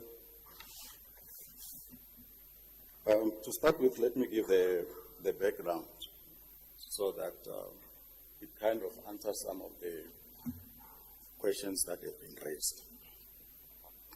Firstly, the airport is measured its performance is measured in two ways, by the revenue and by the traffic volume. Out of these two KPIs, traffic volume is one KPI that is dependent on a number of factors. Is the conditions of the weather, is the cycles. When we talk about cycles or seasonality, we are talking about this month there's more traffic, the other month there's low traffic, and all those things. And when you look at those KPIs, when we talk about our annual performance, then we have to put it in three ways. Firstly is performance against our own KPIs. And our own KPIs are not set low, but are set in a way that is going to take into account those seasonality effects. Then the second factor that we look at when we look at the performance of the airport, we also look at performance based on what is being budgeted. Budgeted in terms of revenue, and budgeted also in terms of the expenditures or the expenditures.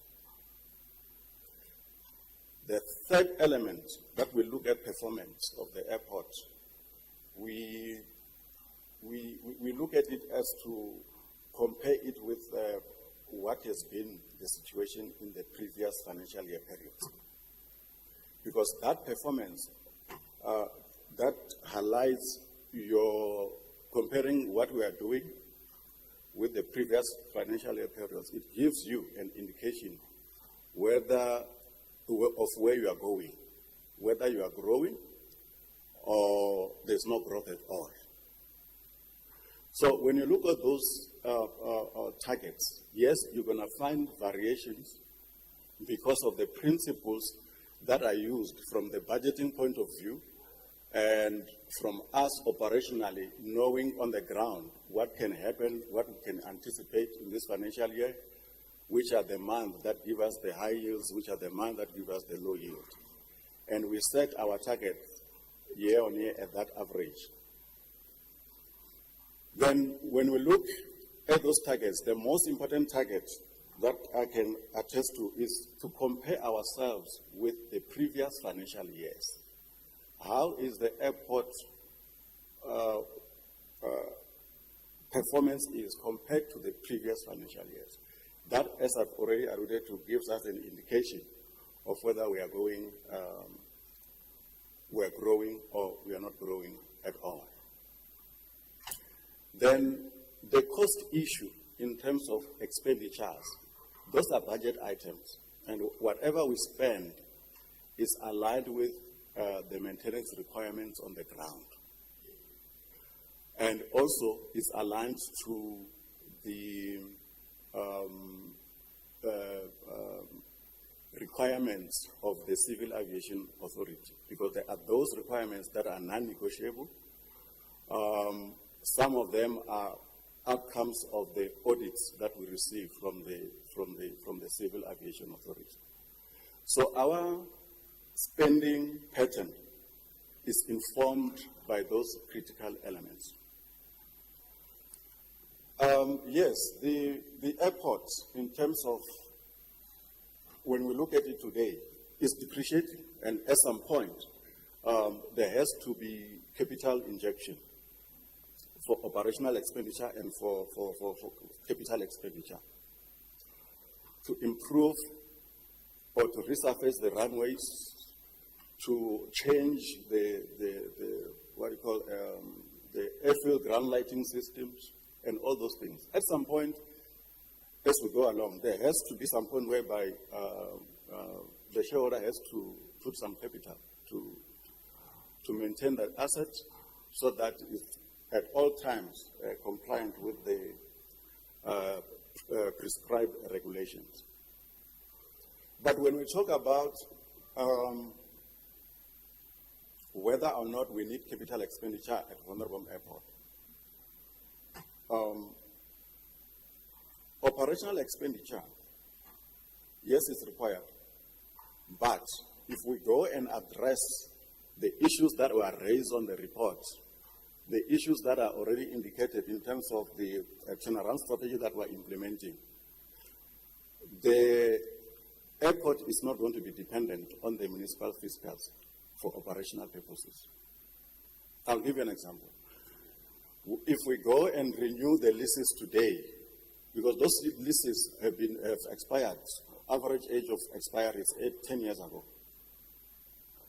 If we go and renew those leases on current market values, we are guaranteed 6.7 million rand every month on the rental business alone.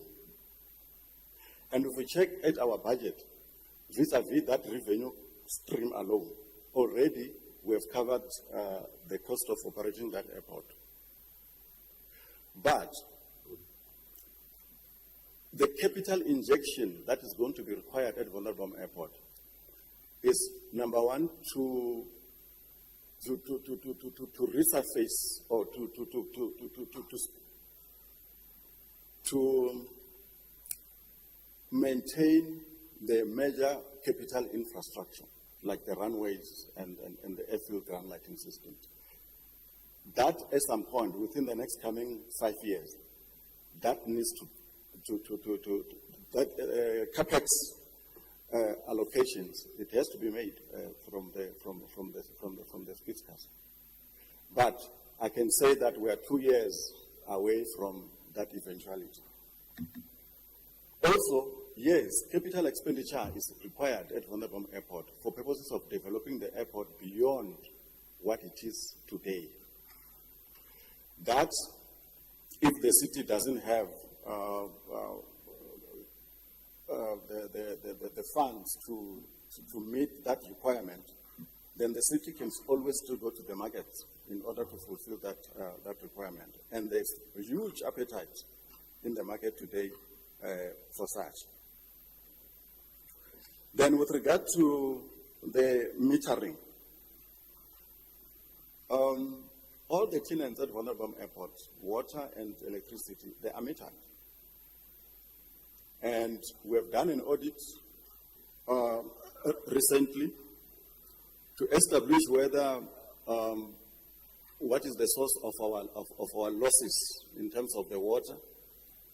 And we have realized that, yes, indeed, we've got major losses at the airport. So when we did the audit with our sister department, we've realized that the bulk meter supply it's calibrated, it's fine. The problem comes with the reticulation of the bulk services inside the airport. So we have established that also the meters that are at the airports with each and every tenant, those meters are old. New meters need to be installed. However, we are limited by the financial situation of the city to come up or to implement or to change those meters because there's a cost implication associated with that. So where we are now with the metering, one, we have done the calibration of the main bulk supply, but what is still outstanding is to redo the entire water reticulation and to renew all the meters which are sitting with each and every individual tenant, because the report says that those meters need to be changed, they are old.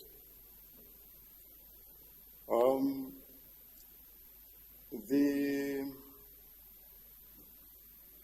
cost reduction, we've already implemented the cost reduction.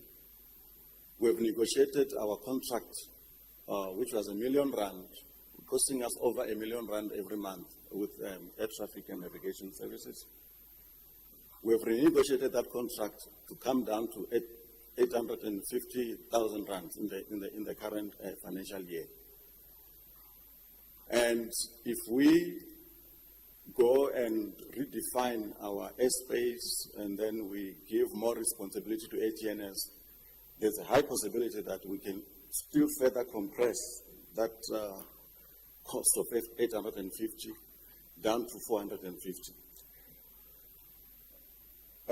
security services, the security architecture of Vanderbom Airport was based on the scheduled flight services that were carried out by Airlink in 2018 and before that time. So that security structure was not revised post the departure of Airlink at Vanderbom Airport. We don't have commercial aviation services anymore at Vanderbom Airport. We only have general aviation traffic and general aviation activities. Therefore, the architecture of aviation security at Vanderbom Airport that was designed around scheduled commercial airline services, it was no longer required. And therefore, it was not plausible for the city to continue with a security structure which is not required, and then we're spending more on that. Hence, we have to revise it and take it down to the level of the operations and security requirements for general aviation activities. That we have done, and we have saved 47% of the cost in that aspect. The debt book, yes, the debt book is growing, and the debt book is growing because of a number of things.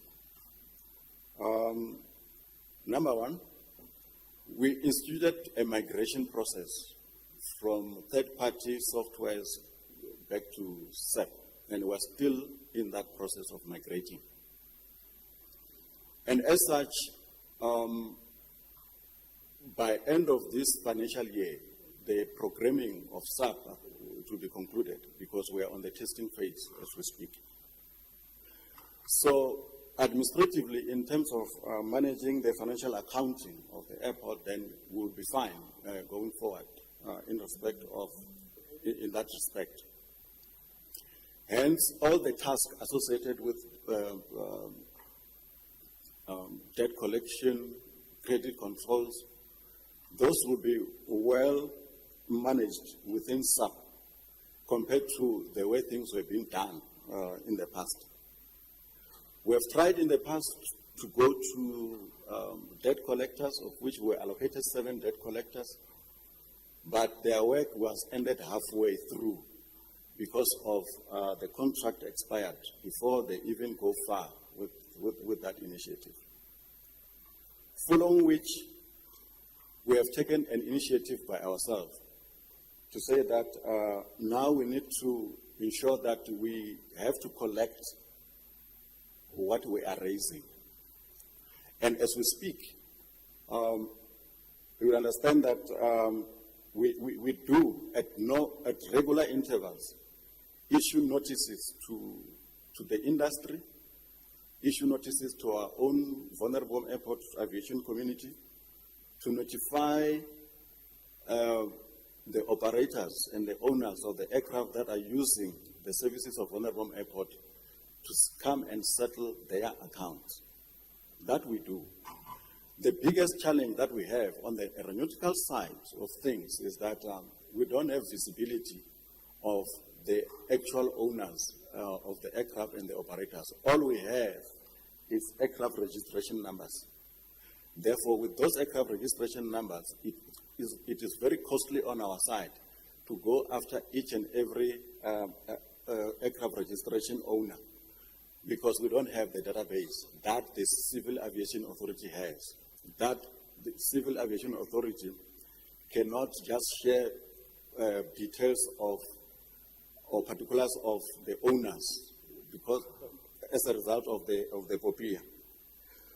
However, we are making inroads into going into the finding the owners of those aircraft. And last week alone, I mean, we've issued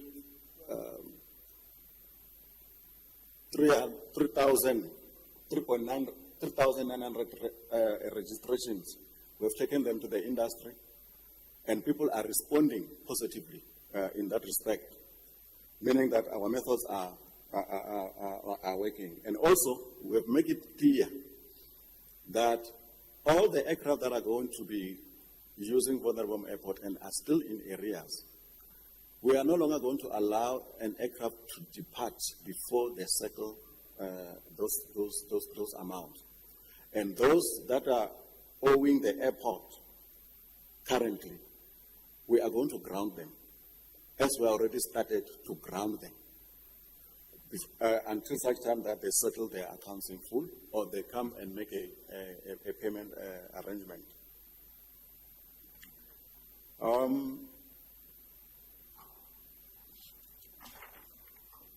In terms of technicalities with respect to what happens at the airport, do we have contingency plans? Yes, we do have contingency plans. We've got a risk management plan of what could happen if something goes wrong.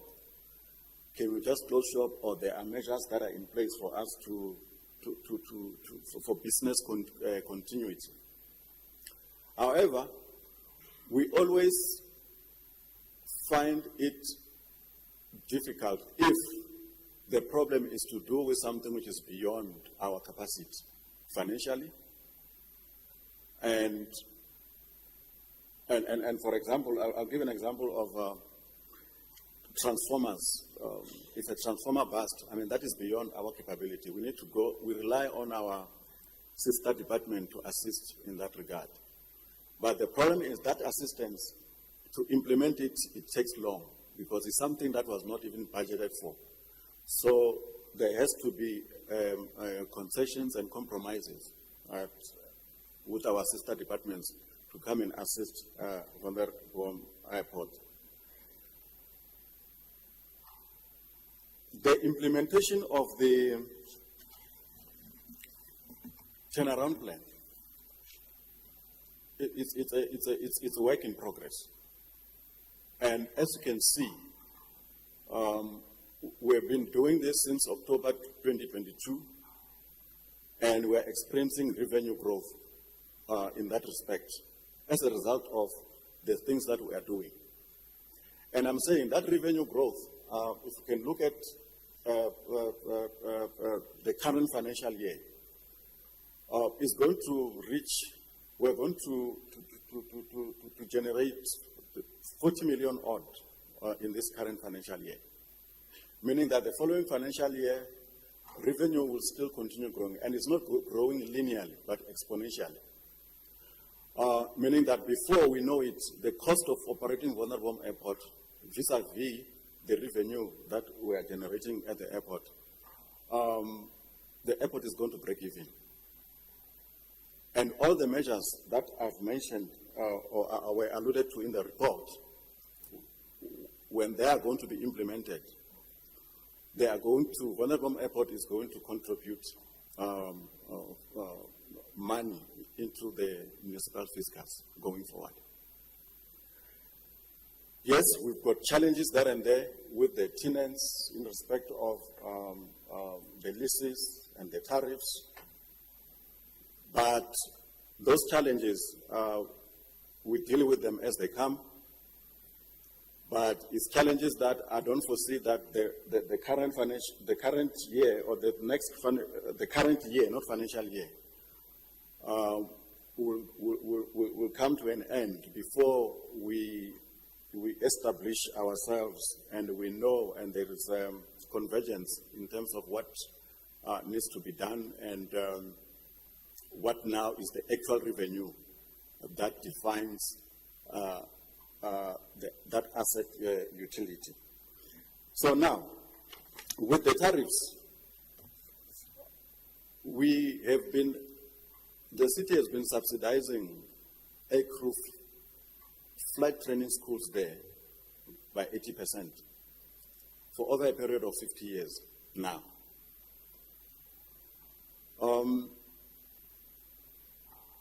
That subsidy is not sanctioned by anything from the city. And that subsidy, if we look at it, we've got 26 flying schools at or beneficiaries of the 80% discount.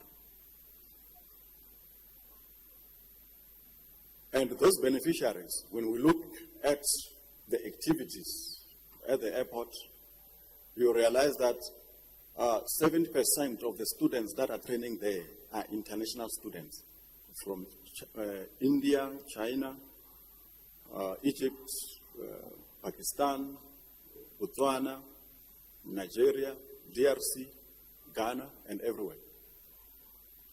70% of the students that are training at Volleyball Airport are international students.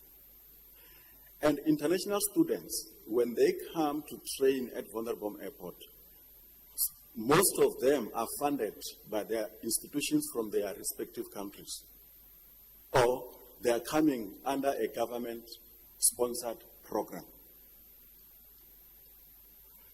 Secondly, most of the local students that are training at Vonderbom Airport, they are also sponsored. By who? By the airlines or other institutions within the country, like the National Skills Fund or TITA. So over and above that, the city of Tshwane is giving 80% discount on the approved tariff, meaning that if I have to pay 100 rand, I just have to pay 20 rand. So we said, when we look at the entire business revenue model of Vonderbom Airport, 90% of the aeronautical revenue generated by the airport is coming from the private flyers and the recreation flyers. 90% of the revenue is coming from them. But in terms of traffic volume, they only contribute 40%, meaning that 90% of the revenue is coming from 40% of the operators. And 10% of the aeronautical revenue is coming from 60% of the flying schools. So the business model was skewed, and we need to address that. What has been proposed and approved was to say we need to reduce the 80% discount. Firstly, in this financial year, 50%. Then, in the next coming financial year, it must go down to 25%. That is the essence of the reduction on the tariffs. And what it does, it puts money back into the municipal fiscus.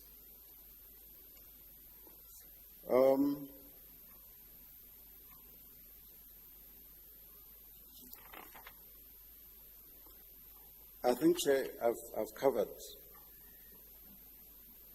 all, if not most, of the questions that have been raised. Thanks. Okay, thank you, General Manager. It's a bit puzzling, and I know there is a standing recommendation here, but my take is that I'll allow the councillor to come through, and then also the councillor, but I'm not getting a clear indication, because there's a lot of things that you've said that are very alarming.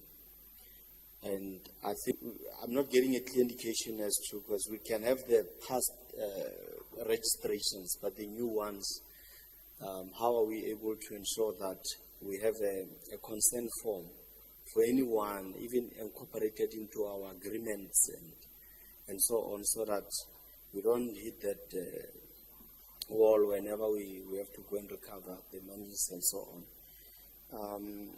The growing debt book, which is a problem, because the biggest contributor, or one of the biggest contributors, would then be this issue of having registration numbers only and unable to collect what is due to us. The issue of the lease agreements that have to be now market related. I mean, it's quite an issue from where I'm sitting. I will allow Councillor from FF Plus, Randy, and then it will then flow like that. Thank you. Thank you, Chair. I just want to ask one or two questions of clarity due to the report that was given to us. The first one is the matter in respect of the metering.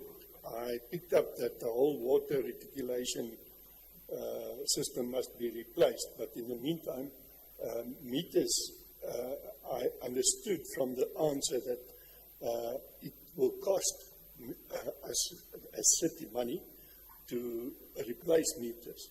But surely that's generating income. So if we don't spend the money for new meters, we're not going to be able to bill the people for that.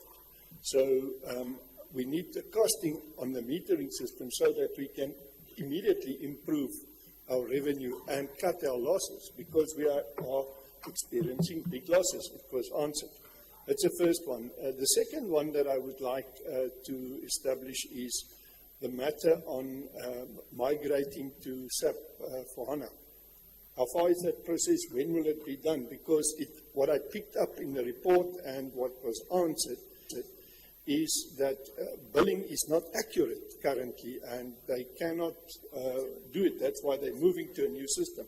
So it's urgent. How far is SAP for HANA? We heard it earlier today when Councillor Sutton mentioned that one of the recommendations that we should have progress. Maybe we should add that we have progress report on the matter of implementation of SAP. And then the other thing that I'm worried about is the leases. I picked up from the answer there's some of the leases outstanding for 8 years. Surely management should find a way to address that. For how long will that still be outstanding? Another 8 years? Or is the intention to have that done within this year, those leases in this financial year? Because we are potentially losing money. And then the last matter that I would like to establish is the matter of the security. I heard it's not, it's justified to reduce our security, but surely if we utilize security maybe to monitor the registration numbers of the aeroplanes that are doing and to register it and maybe provide some technology for them to register that, then we could also cut on losses because we can then bill the people. Surely, like in the case of motor registrations, there's a way that we can check who are the owners of these aircrafts, because their aircrafts must be registered to be able to fly in South Africa. So there are other ways to find out and to cut the losses in that regard. Thank you, sir.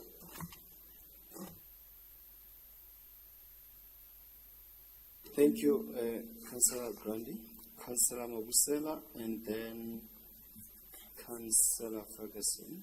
No, thanks very much, Chair. Just a quick one on the general manager.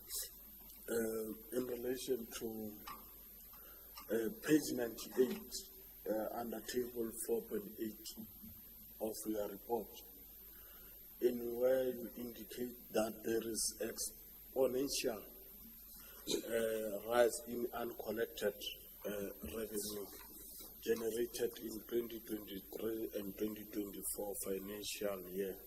And you mentioned 5 reasons, but I picked up the one that is fundamental. And you said it's due to the fact that a significant number of aircraft utilizing the airport are unknown. And it was partially answered, questions by Alderman Grandier. Then I'm asking myself as to, because I thought maybe in terms of your business case, your operations, your strategies, when a particular aircraft utilize the airport, there is sort of an agreement or contract in place. But we are seeing that a significant number of them are unknown and are costing us in terms of revenue. So I'm surprised. It seems anyone can use that airport aircraft untraceable, which is dangerous in terms of also the security of our country.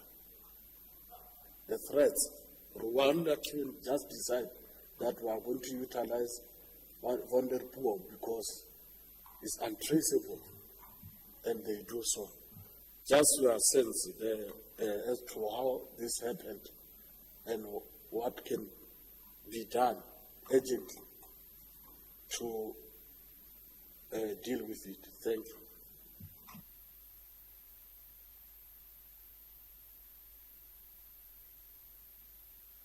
Thank you, Councillor. Councillor Ferguson. Thank you very much, Chair. Just a point of information. The Speaker has invited all interested people to a revision of the Wonderboom National Airport Master Plan on the 11th. I think a lot of our high-level concerns about should the city actually be keeping the airport. That's a decision that I think has to be made, and I think if we go through the master plan revision, that will be the thing to raise strategic objectives. Thank you, Mr. Chair. Yeah, thank you, Councillor. I take, serious exception, and I'm sure you'll come through and answer, but I don't want to waste more time. But, I'm very much concerned about the performance and your report. So, firstly, I get an impression, and also through the colleagues here who have been here before me, that you have been continuously giving a similar vague report to MPEC consistently. You are not in a position to tell us that how many aircrafts owe you in terms of, the landing and the usage of the airport. You are not giving us specifics. Once someone uses terminology such as a significant number, it just simply indicates that the personnel in charge is not really able to give us numbers that, and how then do we set targets here? The issue of the business case, which needs to be passed now as a resolution, and I think all parties will support it. We need specifics as to when are you going to resolve the issue of the leases, and when are you giving us the new business plan. And we need to start working with tangible targets so that we can turn this thing around, because it seems that we are going to run around here and not have any conclusion to this matter. So I believe that you have a lot of work to do, because the next reporting meeting is not going to be as easy. We have to resolve this issue. The interest is to capacitate and make sure that the airport is functional and profitable. And I'm not getting really that confidence. I hear you trying to bring other things, but we need specifics, we need targets, we need to know when. Because when we push the recommendation here that we want a business case, we want to, I would like it, with some form of a target, a date. I can see Councillor Grandi did not put the issues of the date. When can we expect this? Because it's quite vague to just say, present as a business case. You need to be telling us how much time do you need to give us an operational, profitable business plan. And then Councillor Marishani will come in, I think is the last one, and then you'll need to answer on that so that we can move to other reports.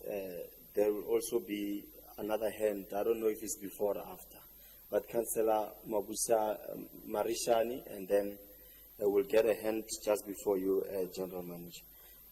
Councillor Marishana. No, thanks, Chair. Thank you very much, Musa. You are donning a progressive colors for today's meeting. Musa is the gentleman who's wearing Sundowns colors, colleagues. I just saw him on the screen now. No, Chair, you know, the story of Vulnerable Airport gives you hope and also depresses you at the same time. And each time I get to hear this story in Dademale, I take a decision that I will continuously avail myself to serve as a councillor. I will reject if I were to be lobbied to go to the province or national until we get Vulnerable Airport right.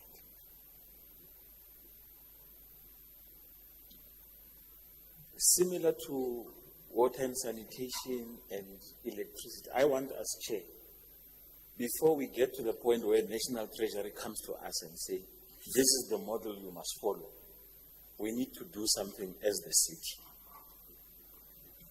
There is a dorpy called George in the southern part of this country. That city is thriving.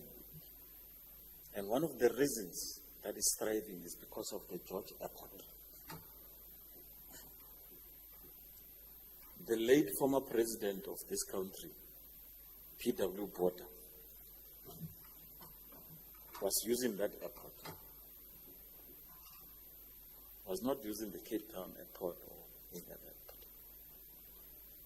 If you were to come to Pretoria, you will land in George and other means to come here in Pretoria. And that is the reason why that city is thriving. You listen to the gentleman who was presenting, the airport manager. And I feel pity for him. I've encountered him now, it's the 5th time. You can see that we've got the brains, the knowledge, and the talent for us to take this asset somewhere. And many of other officials that we have here in the city. But there's no will. And also there's lack of support. I have made mention previously to say, let's get a bill in terms of a business plan that says, in order for us to get Vulnerable Airport to this state, we need 12 billion. So that we can then start working on that. Over a period of so many years, this is what we can achieve. Let's go out there in the market and create the necessary relationships. I was fighting the other day when we were talking about power stations. People were recommending, no, they must be privatized and this and I said no. Why can't we speak to ESCOM? Why can't we speak to government entities? Because we still need this infrastructure. Someone made a case that no, we no longer need this asset. I said we need them. Said why? I gave them an example. The other day when we had a set of pylons that fell on the N4 Solomon Masango area, in order for us to restore electricity in Mamelodi, we had to come via the Pretoria West substation and go via the route of Rayval substation and be able to come back into Wadlu substation. We had to reroute electricity via that route. But in the process, we were in the process of privatizing this or selling this asset to a private person. Now, similar to vulnerable, we can't be coming here, and I'm hearing this for the fourth time now, that they are frustrated by aircraft that they don't know it belongs to who and so on, but that aircraft keeps on going in and out, landing and so on, people are not paying and so on. Tshwane must confiscate or must do what is that term from Metropolis? Impound. Tshwane must impound those aircraft. The other day when we were in Vonor Airport, you can see what Mazenzela. A father and a daughter just arrived in an SUV. They parked somewhere where it's not allowed to park. They went into an aircraft, then they flew somewhere without being checked. That was the last time when we were there. Without being checked. There was no process. Where we were standing, we saw the car coming in, the gate, parked, this and this and that. Now, we need to put our ducks in a row in as far as this. We can't keep on coming here, keep on listening to these depressing and hope-igniting stories. Let's give our officials the necessary support. Let's sit down. I'm not sure the structure, but I think it's us who needs to champion that. Let's bring in finance, let's bring in roads and transport, the executive mayor for that matter. Let's have an indal about this big elephant called Vulnerable Airport. There's ideas that have been bandied about over a period of years. And we can definitely prosper out of this entity called Vulnerable Airport. That is my thinking. While Councillor Satin is taking a call from someone who's benefiting from the shenanigans in Vulnerable. So, this story of coming here, listening, and then, you see, the gentleman is a very quiet somebody. He will come here and tell you, narrate this story, and then he will disappear until the report comes back. Now, that shouldn't be the case. Let's put Vulnerable under the radar. Maybe let's get a feedback or progress report or what. Let's have an engagement every 3 months, if that is permissible. But I think it is. Let's have these discussions. They will take us somewhere. But dealing with this issue in a piecemeal arrangement, as and when it comes in the form of a report, or when there are challenges, you'll hear stories in the media, and then we call a report, we do that, is not taking us anywhere. I believe in that asset, and many other councillors and officials. Let's do something worthwhile. It's very painful to come and sit here and listen that beneficiaries in terms of training that are happening there is international students, not our children in South Africa or not our people here in South Africa.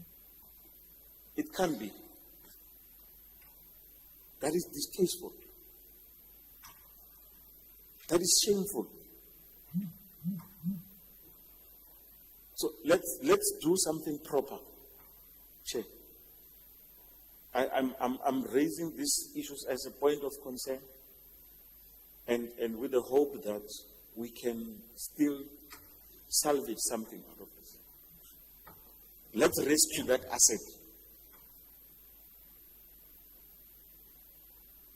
Let's rescue that asset. I thank you.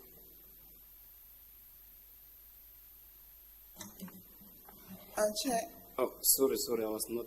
You'll come through, and then after the COO will come through, then the gentleman, the general manager will then step in. Thank you. Shoot. Chair, I think the Vulnerable Airport, it doesn't need us sitting here and talking about it. It needs an action plan, and we cannot only wait for the manager of the airport to come and give us a report on issues that are so disgracing and we're not doing anything about it. I think we should have time frames, a plan that would specifically come with things that will be implemented and not be talked about in boardrooms. I think we should come with recommendations today and say this is how we are going to intervene with the matter. That will be my submission. Thank you. COO. Thank you very much, Chair. The previous speaker before the last, to some extent, has covered some of the aspects that I wanted to raise. Chair, maybe let me start by saying or acknowledge the deficiencies in the report in relation to your expectations. The purpose of the report was to provide update on the performance of the institution. And as such, it lacks fundamental elements of the turnaround strategy and plan, which I strongly believe that it would make a lot of sense if we were to be invited in the next MPEC meeting to present that plan, because it talks about various phases of the turnaround.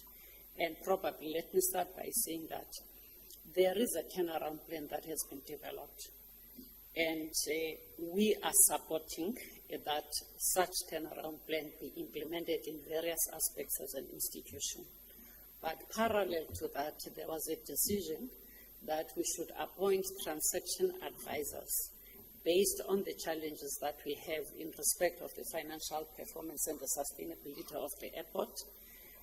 Those transaction advisors then would develop a new operating model, which we don't know what shape is it going to take. However, we cannot wait for that process to unfold when we have an asset that is not generating the desired revenue, hence the turnaround plan. And if you look at the various phases of that turnaround plan, the first one is to arrest the financial decline. And there are specific interventions that have been implemented. Hence, you see a reduction in operating cost. Hence, you see also increase in the revenue, which is not enough for the reasons that I'm going to articulate. I'm sure all of you are aware that we have litigious tenants who unfortunately were given indefinite leases that favor them to the detriment of the institution. And we've taken a conscious decision as an institution that we are not going to allow that situation to prevail, because it's in direct conflict with the MFMA, which requires us to charge market-related tariffs, which requires us to charge market-related rentals. Those litigious clients have taken us to court to stay any potential increase or review of tariffs. And we have taken a conscious decision as an institution that we'll fight that process until we go to the Constitutional Court if it needs be. Because there's no way as executives we can perpetuate something that we know fully well that it's not compliant with the legislation that regulates us. Parallel to that process, we have instituted a legal action to set aside those leases, because we strongly believe that we have a case. Those leases are illegal. There is no way that we can have indefinite leases which do not give you a leeway as a lessor to make adjustments. So part of why we are not even reaching the desired level or being self-sustainable is because of the two factors that I've already articulated, of tariffs that are not market-related, of rentals. Chair, I think it's fair to give the airport a chance, whilst it's still a department, because it's not a separate entity, to implement the strategy, to execute that strategy, which we hope that with your indulgence, you are going to allow us to come back to the MPEC to articulate it. Thanks, Chair. Thank you. You can come through the manager of the airport, Mr. Municipal. Thanks. Chair, I think most of the points that has been raised are already responded to. The only questions that I'm going to respond to concerns the migration to SAP. How far are we? We are at the tail end of migrating to SAP, as I already indicated earlier. We are on the testing phase of SAP, meaning that before we go into production production or take it out into commerce. We just want to make sure that the system is working, and the system is a mirror image of the system that we are using currently. That's the first aspect. The second aspect is with regard to the leases. I think that has been responded to. Mouthful. The use of security to check aircraft. As I mentioned earlier, we know which aircraft used Vulnerable Airport. But what we don't know is who was the operator of that aircraft at the time when the aircraft was using Vulnerable Airport, or who is the owner of that particular aircraft, so that we can bill and invoice that person. There are two things here. We've got residence aircraft. Those are the aircraft that Vulnerable Airport is their home. All the operators that are fixed base at Vulnerable Airport, we have created a database of all those aircraft. We know them. The challenge comes when it's a visiting aircraft. It's coming from Margate, for example. It's coming to Vulnerable Airport for a few hours and then it departs. That's where the challenge is, and that's where we need an intervention with the CAA to assist us to, by availing the aircraft registry, the National Aircraft Registry. But to get to that point, we're in engagement with the Civil Aviation Authority, by the way. The problem that they have is them giving us personal details of the aircraft owners or operators from their database because of the POPIA. That is the hurdle that we need to cross. And then we're going to have now visibility of the entire registry of aircraft in South Africa. So whoever who's going to come with whatever aircraft, then we'll know immediately who's the owner of that aircraft and where to send the bill. So that is the challenge. So the use of securities to do that job, it's impossible. It's impossible because we are talking about the airfield here, and the airfield is regulated. Personnel are not just allowed to be on the airfield. That's number one. Number two, even those securities, the information that they are going to give you, it's already information that we already have, is the aircraft registry. Because they are not going to stop an aircraft on the runway or taxiway and ask the pilot, who's the owner, where do you come from? I mean, that is impossible to operate. The environment doesn't accommodate for such. So I believe that if we continue our engagement, by the time we exhaust our engagement with the CAA, I mean, there will be light at the end of the tunnel, and they will be able to allow us to use the national database. We tried also to, because of the traffic movements, we've realized that we've got a lot of traffic which is coming from Gauteng, of all these aircraft that are, we just know the registration numbers. We tried to say to Grand Central, to Lanseria International Airport, to say, is there a way that we can consolidate our databases so that we source from the common database based on what we have? Again, the main hurdle, as advised by the lawyers of Lanseria International Airport, number one, they said that we are going to have a problem with the POPIA. Number two, we are going to have a problem now with the Competition Commission, because Lanseria is private. Whatever they do or their commercial information, they cannot share it with any other, all those kind of things. But at the end of it, we've introduced, if you can look at the report that we're presenting today, we're introducing four agreements.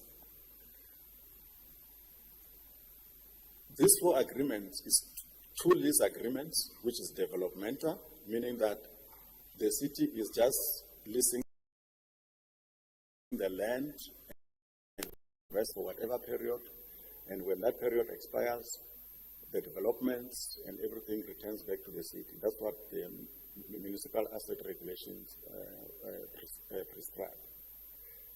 The second lease agreement is non-developmental, meaning that you are leasing the property, meaning that there's already a council hanger in there. What you are leasing is the land and that structure, which is already there. So that lease agreement, we call it non-developmental, but it's a real estate lease agreement, and it's different. The conditions are different from the other one.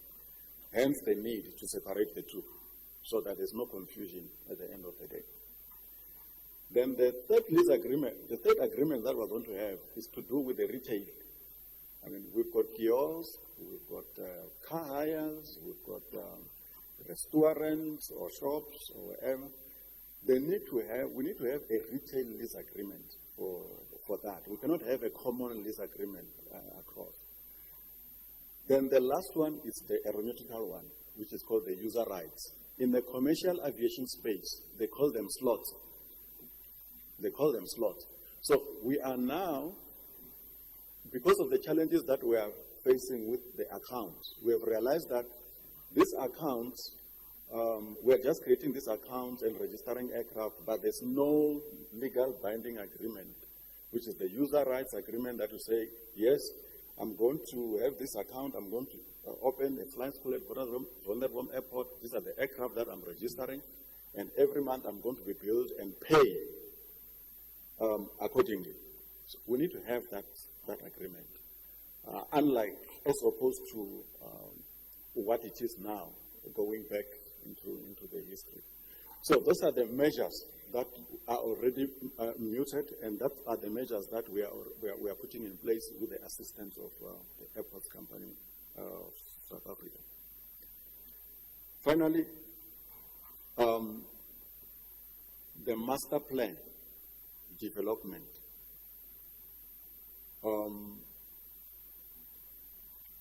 Is work that we have started with the Airports Company of South Africa a while ago.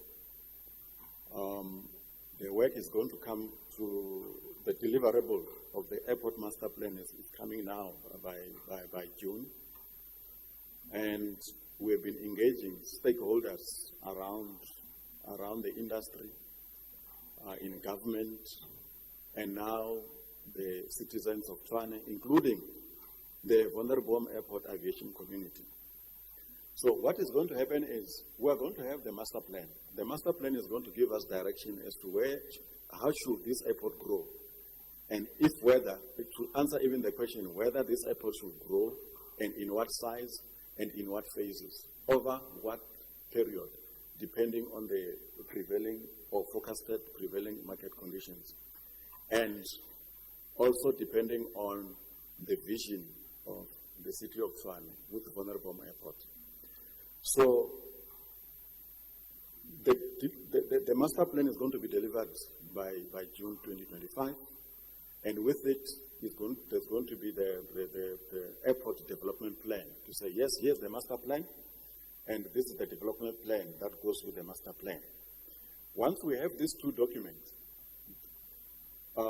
it then informs the review of the Vonderboom National Airport Precinct Plan, meaning that we need to look at, now that we are informed that this is going to be the Vonderboom Airport of 2040, 2050, 2070, then this master plan is going to require this kind of development, and these are the green and brown zones that are going to be required. Then the spatial planning of the city of Tshwane, then it has to take that into account. So that's the plan that we are going to do. And the review of the precinct plan is going to come between June and December 2025 in recognition of the revised airport master plan. Engagement with the city of Tshwane citizens, stakeholder engagements are continuing in the rest of the coming week. So, in aggregate, I've made mention of 3,994 aircraft that are owing Vonderbom Airport, meaning that they are in arrears.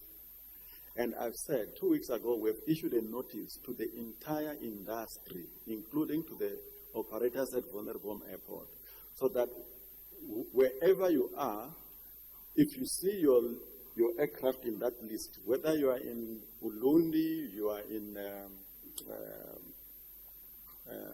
Newcastle or Tanin, once you see your aircraft in that list, you contact management, and then we send you the invoice and the account statement, and you made the proper payments. Because what is going to come after this phase is that we are not going to allow any aircraft which is at Vonderbom Airport to utilize the services of Vonderbom Airport without settling the account or without paying. Also, we are not going to allow an aircraft or visiting aircraft that owes Vonderbom Airport to visit Vonderbom Airport or to land and depart the airport before they settle their account. That's what we are already doing. So, Chair, I think I've covered all the outstanding issues that were raised. Thank you. And I'd like to be very specific and expedite this matter quickly so that we can take the resolution or the recommendation that is being proposed. Is there a difference between that master plan, turnaround plan, and business plan? Because what we're asking for was if you will be able to provide us with a business plan, not too worried about the semantics, but you have a reviewed business plan that does not take into account this issue of 80% and so on and so on. That's directed to you, Manager.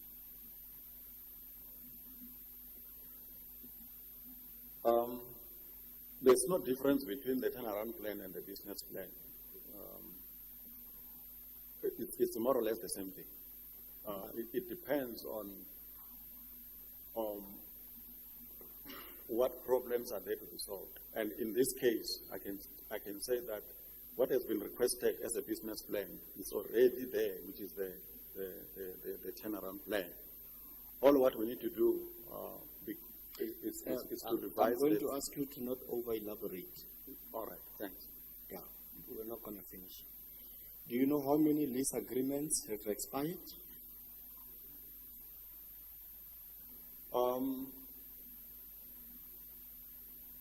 Out of 86 lease agreements that are covering 207 rentable spaces, only 11 lease agreements are still active.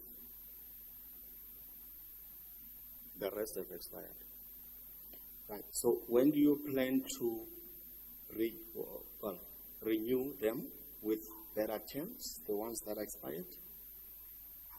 The plan was before the end of the current financial year, all lease agreements need to be renewed. However, no, that's not about needs to be renewed.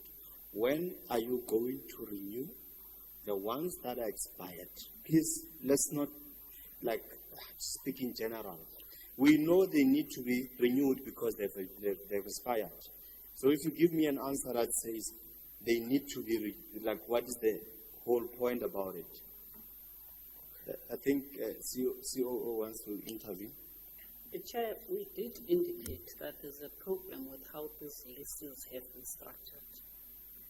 They are structured in such a way that the renewal terms are dictated to by the lessee.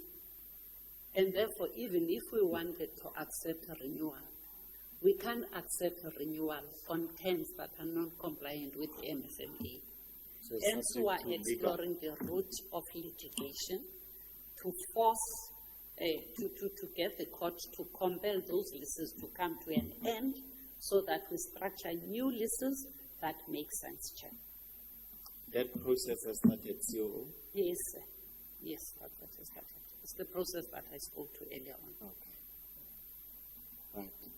And that applies to all the lease agreements? all of them or a part of them? It applies to over 50% of the lease agreements that are there. But there's something that can be done with the others that are not in Correct. that bracket. Correct. So for now, for the ones that are not subject to legal, what are you saying to that in terms of what are you committing to? What we are committing to is before the end of the current financial year, those lease agreements will have been renewed. And that is in June. So when we call you in June, you are going to give us something. Yes. Okay, thank you. Now, you say that we need to have a retail lease drawn up. When are you giving us that retail lease? What is stopping you? What is the hurdle?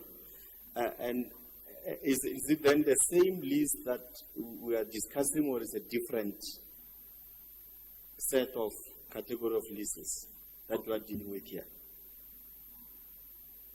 It's the same leases, but we have separated them depending on the business activity. As I said, we've got the airport real estate, we've got airport aeronautical business, we've got the airport retail business. So each of these businesses, they need to be governed by their own respective lease agreements. So we have been working with AXA to draw benchmarking on AXA Airport to come up with these lease agreements, because that's what they have. So the next phase that is going to happen now is to engage internally with those lease agreements, with legal, so that they are customized to the MFMA and the MET regulations before they get adopted by council. Thanks. Okay. Now, when do you plan, I think it might be my last question here, when do you plan to give us a new business plan? You can call it whatever you want to call it, a turnaround plan, master plan. When are you planning to give us that document so that we are at least aware of what you are planning to do and so on? Yeah? COO? Chair, the turnaround plan is there. Hence, I requested that probably in the next MPEC meeting, You'll present it, it's already ready. Yes. Then it resolves some of our problems here. It will talk about every intervention that we want to make to turn around the current situation. Okay. Councillor Tsepo, yeah, we need to expedite matters, colleagues. Otherwise, we're not going to finish here.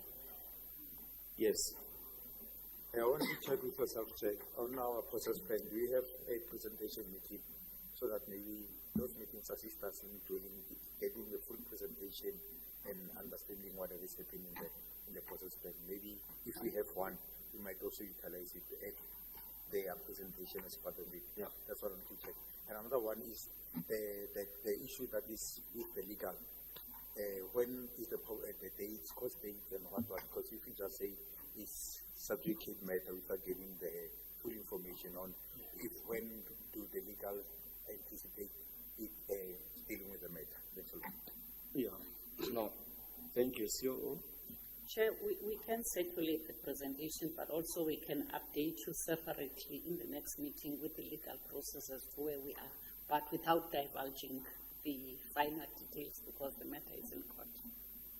Okay. So we will see what we can do in relation to presentation meetings so that we can move forward and try and zoom into the issue itself and go through that master plan and see if it does cover enough ground. But the goal here should not be to use the issue of money, reimagining vulnerable airport in a new light.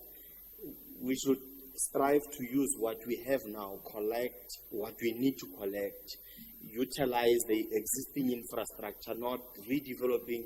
We can have it a 2040 plan and 2050 plan. There's no problem with it.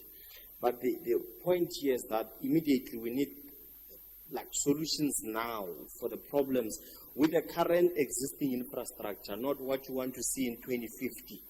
And then you you just keep us busy with that, knowing that we don't have money to give you 12 billion, whatever amount of money that you require in whatever plan you want to bring. But to say, with the little we have now, is there something that we can do to fix the problem now? And then that plan will entertain it of redeveloping your 2050 plan. But currently we are more worried about the current deficiencies that we pick up in terms of how the airport functions, and just mitigating the losses so that we were able to make some money and it doesn't have a big impact on us. If allowed, dear colleagues, I will read the recommendation on record. It still stands. The sponsor says the recommendation still stands. Basically, is to request that there be a profitable operational business case, which is similar thing, which is semantics. And if you say it exists, then this can carry. So I'm reading it on record. I will say that in the next MPEC, well, let's not go through those finer details, but you've committed, we'll hold you accountable, CEO, based on your weights. Right, is for report number 4, additional recommendation that the future presentation on Vulnerable Airport include a business case for the profitable operation of the airport. It is proposed by Councillor U.G. Tennyson and seconded by Councillor Brinker, I believe. Is that correct? The name is not clearly stipulated. Yes. As recommended? Thank you. And apologies, colleagues, I think we've went overboard on this report. It's one of those. Report number 5 is the Group Financial Service Department, Treasury Office, or Treasury Office, the Creditors Age Analysis, Creditors Age Analysis as supposed to be as of 30th of September 2024 for the city. The report is found on page 106 to page 111. Recommendations are on page 110. Any hands? As recommended? Thank you.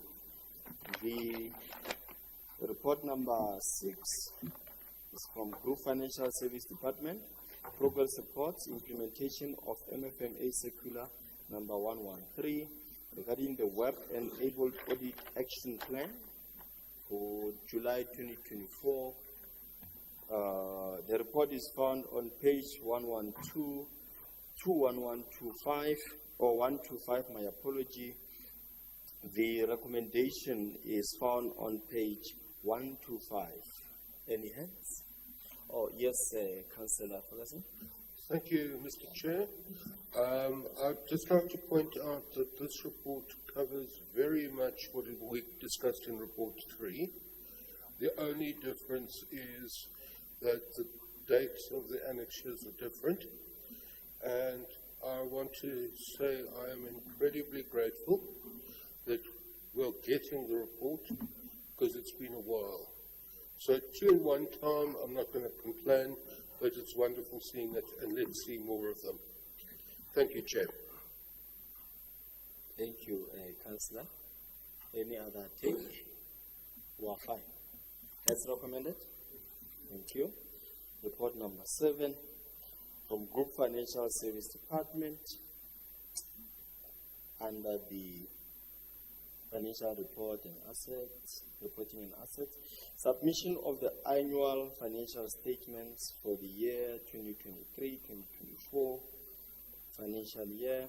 The report is found on page 126 to page 265. Recommendations are on page 131. Any hands? Yes, Councillor. No, Chairperson, the report is in relation to annual financial statements. Just want to ask in relation to the preparations of this financial statement in terms of our capacity internally. Are we satisfied that we have capacity to prepare this financial statement to the quality of the Auditor General? I'm asking this, Chairperson, because we have noted that every time when AG reports in their opinion, audit opinion, they always say that there is misrepresentations of our submissions in terms of the financial statements. So I just want to check in terms of our capacity to prepare this financial statement to be of quality, and also internally, and also the issue of maybe having frequent audits internal to deal and prepare with these financial statements rather than waiting for the period that we need to submit to external bodies. Thank you.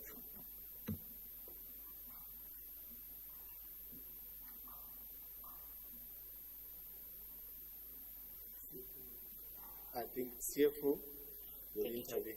Thank you.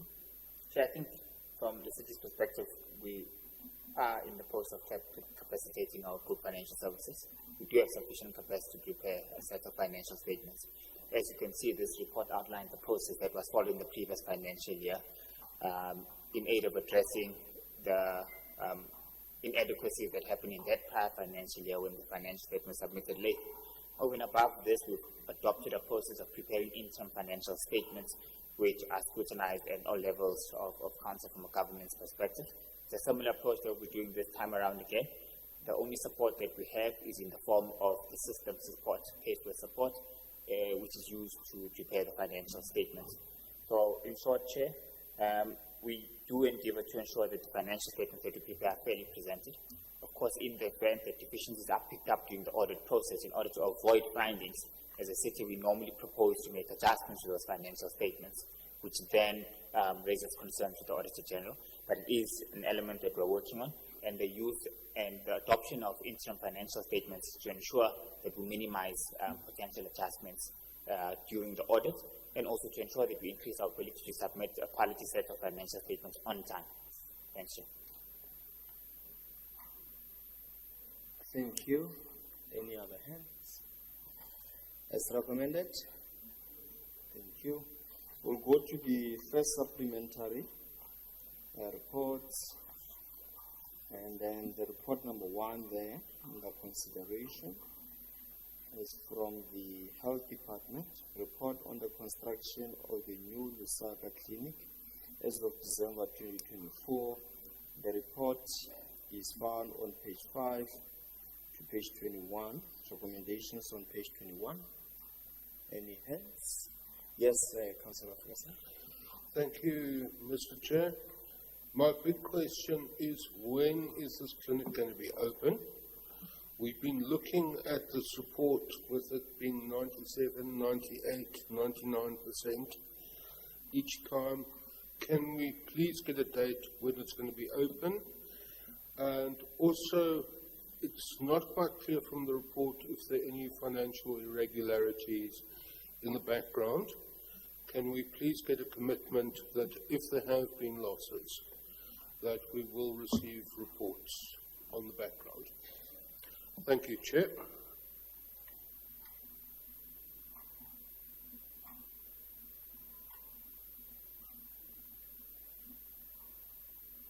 Yes, Councillor Tsopa. I'm partially covered, but I'll just emphasize. I wanted to ask the CM, this decision of slowing down projects to manage financial position of the city, is it really assisting us or is it working against us? That's what I wanted to check. When we delay project, do we get extra costs or what? or is this decision after evaluation post making those decisions, because we had many projects stopped because of finances? Why is it a good step? Is it something that we need to maintain in the future, or is it something as MPEC we need to really look into and see how we avoid really slowing down projects, because I think maybe they increase our overall cost at the end of the day. Thanks a lot. Thank you. The group head is here, I believe. Yes, thank you. Thank you very much, Chair, and good afternoon to you, Chair, and the councillors as well as colleagues and City Manager. Yeah, in terms of the first question around when the clinic is to open, the answer is, at this point in time, it's our wish, or it has always been our wish that we could go from that 93% as quick as possible. But it has proven to be difficult as per the background that we have provided in there. We currently involved in a legal process with the contractor that we had terminated, who's disputing a few things. And we are now have a draft budget allocated for the next financial year. We hope to complete it in the next financial year. That's our wish, Chairperson, but I can't give the certainty given that there are other variables that we don't have control over, such as, the contractor performance and all those kind of things. But from the department point of view, we would do everything in our power to make sure that we execute the new plan once we have the replacement contractor in place. As for the financial irregularities in this report, there is none known to us until proven otherwise. And should that arise, we will definitely bring it to the attention of the relevant accounting authorities and go through the necessary processes. The question directed to the City Manager, maybe I may just touch on it. The question of slowing projects, whether it results in extra costs to the city. Bulk of the time, maybe let me refer to this one in particular. Not directly as such, because when we say slow down, it might be that the budget reduction is to make sure that the work that is to be done in that financial year would fit into the allocated budget, as opposed to what I would call would have been potential full work to be done, for which the contractor can claim more. I don't know if the divisional head wants to add anything to that. Those were the three questions, Chairperson. DH, if you have got anything to add. Thank you, Group Head. Really nothing to add. I think we have covered everything.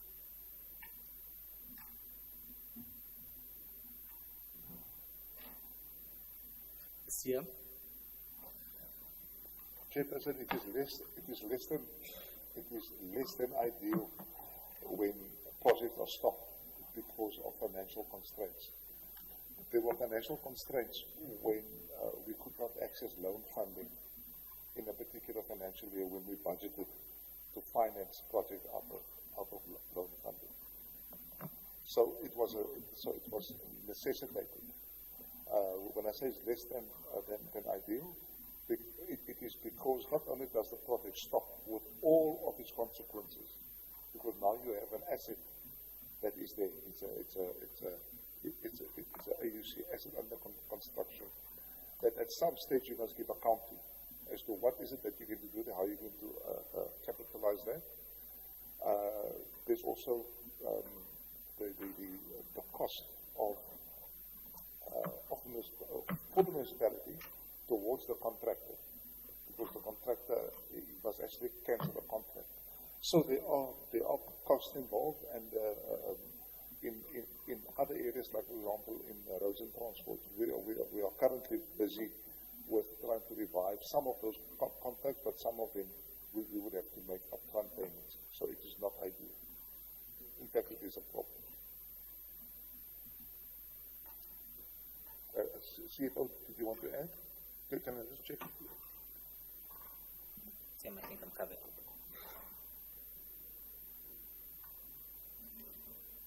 All right. Oh, there we go. Yes, Councillor. Okay, thanks, Chairperson. Yeah, mine is just really a clarity-seeking question, especially to the group head. Yeah, my question is that in terms of the risks, because I see here the biggest risk is about financial poor management, something. Are there any other risks that might affect the project when it starts after the appointment of a new contractor? Because really, I don't think there's only one risk in terms of these delays. Thanks, Chairperson.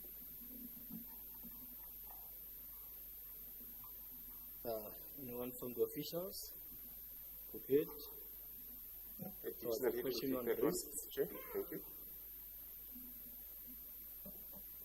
Thank you, Chairperson and the Councillor. I think also in terms of the first part that the Councillor has indicated in terms of financial management, because I've seen in the report as compiled by the team from MPEC, there's been an emphasis on the issue of mismanagement financially by the department. But I think one clarity to be given is that things that have happened on the project were mostly on the side of the contractor, in terms of the ability of the contractor to finance the project, and as a result, not making much progress and resulting in the under expenditure.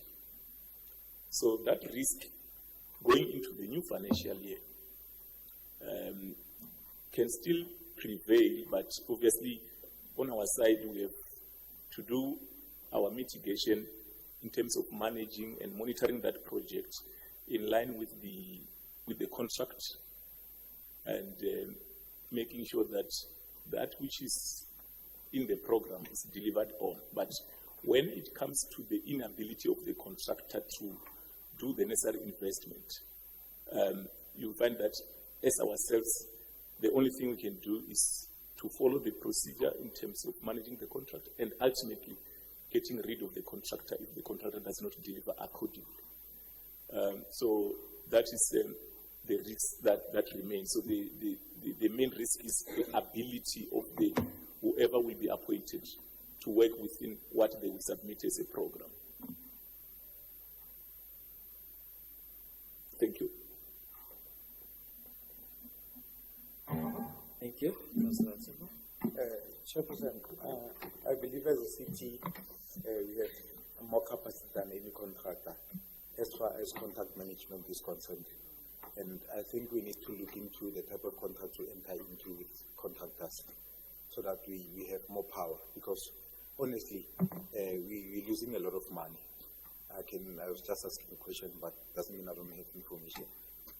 On contract management, it affects both the contractor and the city. Because the contractor would want to finish the project. If you finish quicker, you kind of like save a lot on the project and you can have a good surplus as a contractor. But if you drag longer, you have employees, you have a lot of things, and it's kind of dragging away on your internal cost. So when we change these things, budget and everything, it has an impact on the contractor on cost that we don't even realize of operational cost. If the contractor's operational cost will go higher, and it's a given fact. And sometimes we need to get into contract. It's like going into a marriage. You can go in communal property. You can sign up something on the side to say that when I break up, I don't lose a lot. The type of contract we enter into with the contractors will determine how we can terminate. We need to have good termination clause and to be able to say that if you don't perform to this level and then it's expected that we part ways, we don't wait for December or what, because there's a material loss. It's the clinic. A go-go would die because of this. The clinic is still not finished. We don't look at those things. We only look at the financial implications and all that. There are risks because of that clinic is supposed to solve a problem within an area. And that problem is not resolved because of we are building a clinic for 5 years and 500 people die because of the clinic doesn't exist. So this is the type of loss that the Auditor General will always reflect on. And it's important that we look into our contracts and be able to say that we need to perform to this level by this level, and when we get to this level, we either part ways or what should be contracted and signed and sealed so that we go to court and deal with it quicker. But our contracts, I think maybe they favor more contractors than ourselves. Thanks a lot. Thank you very much. So, I believe that, if we're at 93%, it's 93 CM, isn't it? Completion. But we need to expedite things. Like, we need to have a plan. I know it's a very complicated and tricky situation that we find ourselves in, but a plan needs to be made so that the facility itself can be completed and documented whichever way, because this issue that now the contractor may claim more. There should be some way to deal with it. As recommended. Thank you. Report number 2 is from the Office of the Executive Mayor Department. Office of the Executive Mayor Department, Quarter 1, Office of the Executive Mayor Performance Report. The report is found on page 22 to page 24. Recommendations are on page 24. Councillor Peterson. Thank you, Chair. I'm going to be very brief on this one, and I just want to point out that the Office of the Executive Mayor has demonstrated a very strong performance in achieving this 90% achievement within the first quarter. Now, we also need to point out that there were 10 targets set for the Office of the Executive Mayor for this financial year. 9 of them have been met within the first quarter, which is a 90% success rate. But also there were some targets that are cross-departmental, of which 50% have been achieved. But Chair, I think we can all accept and appreciate that this sets a benchmark and what we expect departments to be achieved. And it shows that the Office of the Executive Mayor is focused on the important aspects, what we monitor, and there's no other business going on there. So thank you, and it is a very good report, and I hope this sets the benchmark that we see more performance reports from other departments in the future as well. Thank you, Chair. Thank you very much. Is there any other take? Okay. As recommended. Thank you. Report number 3 is from the Office of the Speaker.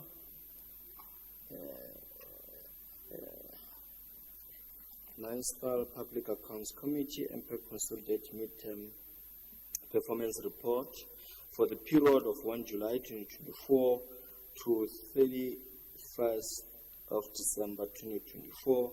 The report is on page 25 to page 57. Recommendations are on page 32.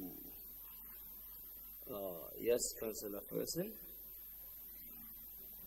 Thank you, Mr. Chair. All I can say is this shows just how hard we work and how wonderful we are. The only comment I have on the report is on page 30, where there's a list of the members of MPAC. I am missing, and Alderman Tennyson is missing. So if it could be put in on the list before it goes to council, otherwise people might think we're bunking. I found it. Thank you, Chair. So you say the 2 members that are short is? Myself and Grandy Tennyson. If you look on page 30, there's a table and on top. Okay. Does it take into account the date of appointment? Well, yes, I was or deployment, as it may? Well, I was there, so add to me. So you followed with Mr. Tennyson about himself. Oh, you've been there constantly. Yes, Councillor Grandi? I think we must speak to the Office of the Chief Whip, who neglected to notify the committees, and the Office of the Speaker, who did not include us we sent this letter early in November, and it was only rectified on around about the end of January. The fact that I'm representing my party here, it's pure negligence from the Office of the Chief Whip, and there's still some correspondence going on in that regard. And I think MPAC should just note it. Thank you. No, thank you. We will rely on the date of deployment to the committee, and then the Secretariat will sort us out in relation to the corrections. Yes, Councillor Marisela. Yeah, Thanks, Chairperson. On the same page 30, there should be a correction, you know. I say name is Matlo. Initial MH. I'm not Councillor Marisela, as they put it here. It's not my surname, it's my name. And again, really, in terms of these party names, acronyms, I don't think we have an acronyms. Action SA spelled in full. Action SA. There's no S, but SAS. No. Thank you. The Office of the Secretary takes note, and we apologize, Councillor Maklo. We will correct it as such so that it correctly reflects the deployment and the party, and then also the FF plus issue will also be corrected on the report. As recommended. Thank you. The fourth report from the Office of the Speaker Department, Office of the Speaker, Q1 Performance Report of the year 2023-2024 financial year. The report is found on page 58 to 73, recommendations on page 73. As recommended. Thank you. Report number 5 is from the Office of the Chief Whip Department, a report on the expenditure and performance of the Office of the Chief Whip for Q1 of the 2024-2025 financial year. Report is found on page 74, my apology, to 79, with recommendations on page 79.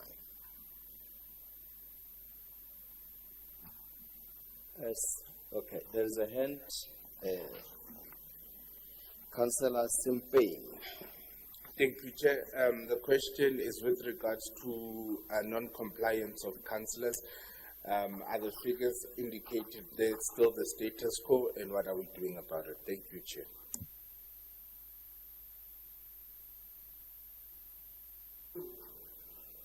All right.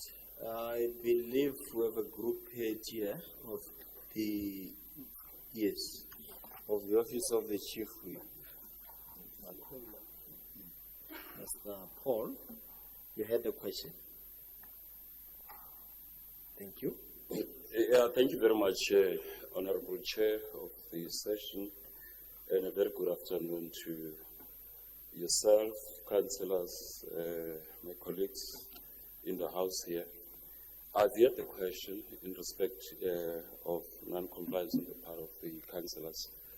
We are busy dealing with that matter as the Office of the Chief Whip, and I think if, with your indulgence, Honorable Chair, in the next sitting of the MPEC, we'll be able to give probably the final position in terms of what would have transpired out of coming from the processes that have been undertaken. Thank you.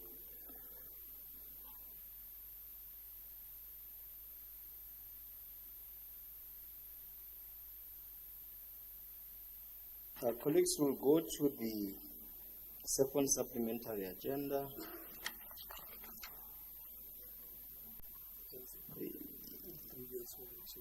Yeah? All right. It's from the Office of the City Manager Department. Status report on the resolution of the issued material irregularity findings as at the 31st of December 2024. Report found on page 4 to 12 and the recommendations on page 12 as recommended. Yes, thank you for recommending myself. Right, then we'll go to the confidential reports. So we are going to go and cut the live feed now and exclude officials. So we'll just have like a 5 minutes break so that we can ensure that you are not online. Thank you.